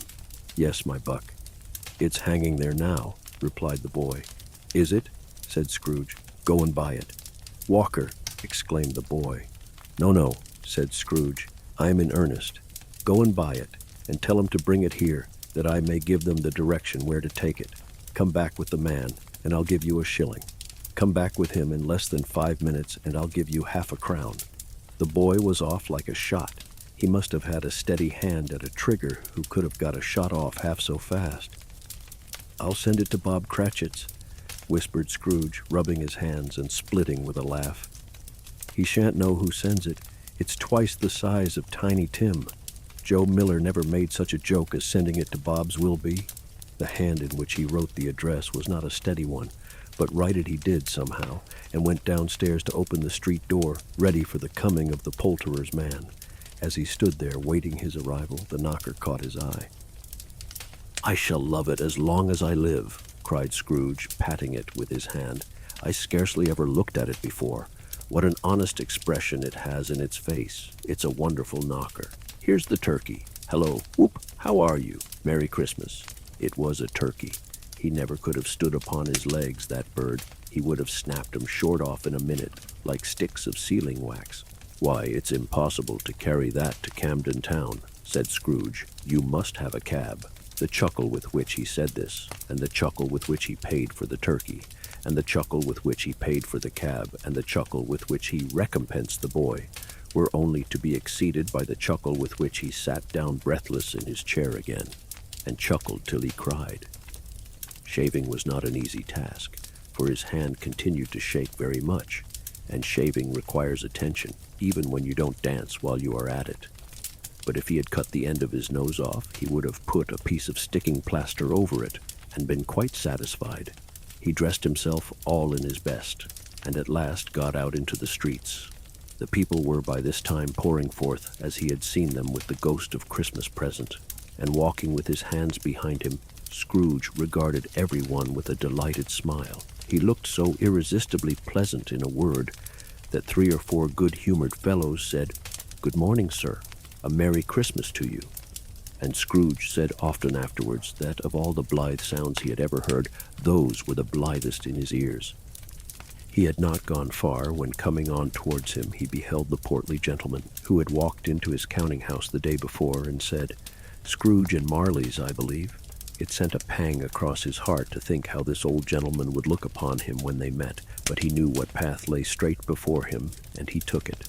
"My dear sir," said Scrooge, quickening his pace and taking the old gentleman by both his hands. "How do you do? I hope you succeeded yesterday. It was very kind of you. A Merry Christmas to you, sir." "Mr. Scrooge?" "Yes," said Scrooge, "that is my name, and I fear it may not be pleasant to you. Allow me to ask your pardon, and will you have the goodness—" Here Scrooge whispered in his ear. "Lord bless me," cried the gentleman, as if his breath were taken away. "My dear Mr. Scrooge, are you serious?" "If you please," said Scrooge, "not a farthing less. A great many back payments are included in it, I assure you. Will you do me that favor?" "My dear sir," said the other, shaking hands with him, "I don't know what to say to such munified—" "Don't say anything, please," retorted Scrooge. "Come and see me. Will you come and see me?" "I will," cried the old gentleman, and it was clear he meant to do it. "Thank'ee," said Scrooge. "I am much obliged to you. I thank you 50 times. Bless you." He went to church and walked about the streets and watched the people hurrying to and fro, and patted children on the head and questioned beggars, and looked down into the kitchens of houses and up to the windows, and found that everything could yield him pleasure. He had never dreamed that any walk, that anything could give him so much happiness. In the afternoon he turned his steps towards his nephew's house. He passed the door a dozen times before he had the courage to go up and knock, but he made a dash and did it. "Is your master at home, my dear?" said Scrooge to the girl. Nice girl, very. "Yes, sir." "Where is he, my love?" said Scrooge. "He's in the dining room, sir, along with mistress. I'll show you upstairs, if you please." "Thank'ee. He knows me," said Scrooge, with his hand already on the dining room lock. "I'll go in here, my dear." He turned it gently and sidled his face in round the door. They were looking at the table, which was spread out in great array, for these young housekeepers are always nervous on such points, and like to see that everything is right. "Fred," said Scrooge, dear heart alive how his niece by marriage started. Scrooge had forgotten for the moment about her sitting in the corner with the footstool, or he wouldn't have done it on any account. "Why, bless my soul," cried Fred. "Who's that?" "It's I, your Uncle Scrooge. I have come to dinner. Will you let me in, Fred? Let him in. It is a mercy he didn't shake his arm off. He was at home in 5 minutes. Nothing could be heartier. His niece looked just the same. So did Topper when he came. So did the plump sister when she came. So did everyone when they came. Wonderful party, wonderful games, wonderful unanimity, wonderful happiness. But he was early at the office next morning. Oh, he was early there. If he could only be there first and catch Bob Cratchit coming late. That was the thing he had set his heart upon, and he did it. Yes, he did. The clock struck 9. No Bob. 1/4 past. No Bob. He was full 18 minutes and a half behind his time. Scrooge sat with his door wide open, that he might see him come into the tank. His hat was off before he opened the door, his comforter too. He was on his stool in a jiffy, driving away with his pen, as if he were trying to overtake 9 o'clock. "Hello?" growled Scrooge in his accustomed voice, as near as he could feign it. "What do you mean by coming here at this time of day?" "I am very sorry, sir," said Bob. "I am behind my time." "You are?" repeated Scrooge. "Yes, I think you are. Step this way, sir, if you please." "It's only once a year, sir," pleaded Bob, appearing from the tank. "It shall not be repeated. I was making rather merry yesterday, sir." "Now, I'll tell you what, my friend," said Scrooge. "I am not going to stand this sort of thing any longer. And therefore," he continued, leaping from his stool and giving Bob such a dig in the waistcoat that he staggered back into the tank again, "and therefore I am about to raise your salary." Bob trembled and got a little nearer to the ruler. He had a momentary idea of knocking Scrooge down with it, holding him, and calling to the people in the court for help and a straight waistcoat. "A Merry Christmas, Bob," said Scrooge, with an earnestness that could not be mistaken, as he clapped him on the back. "A merrier Christmas, Bob, my good fellow, than I have given you for many a year.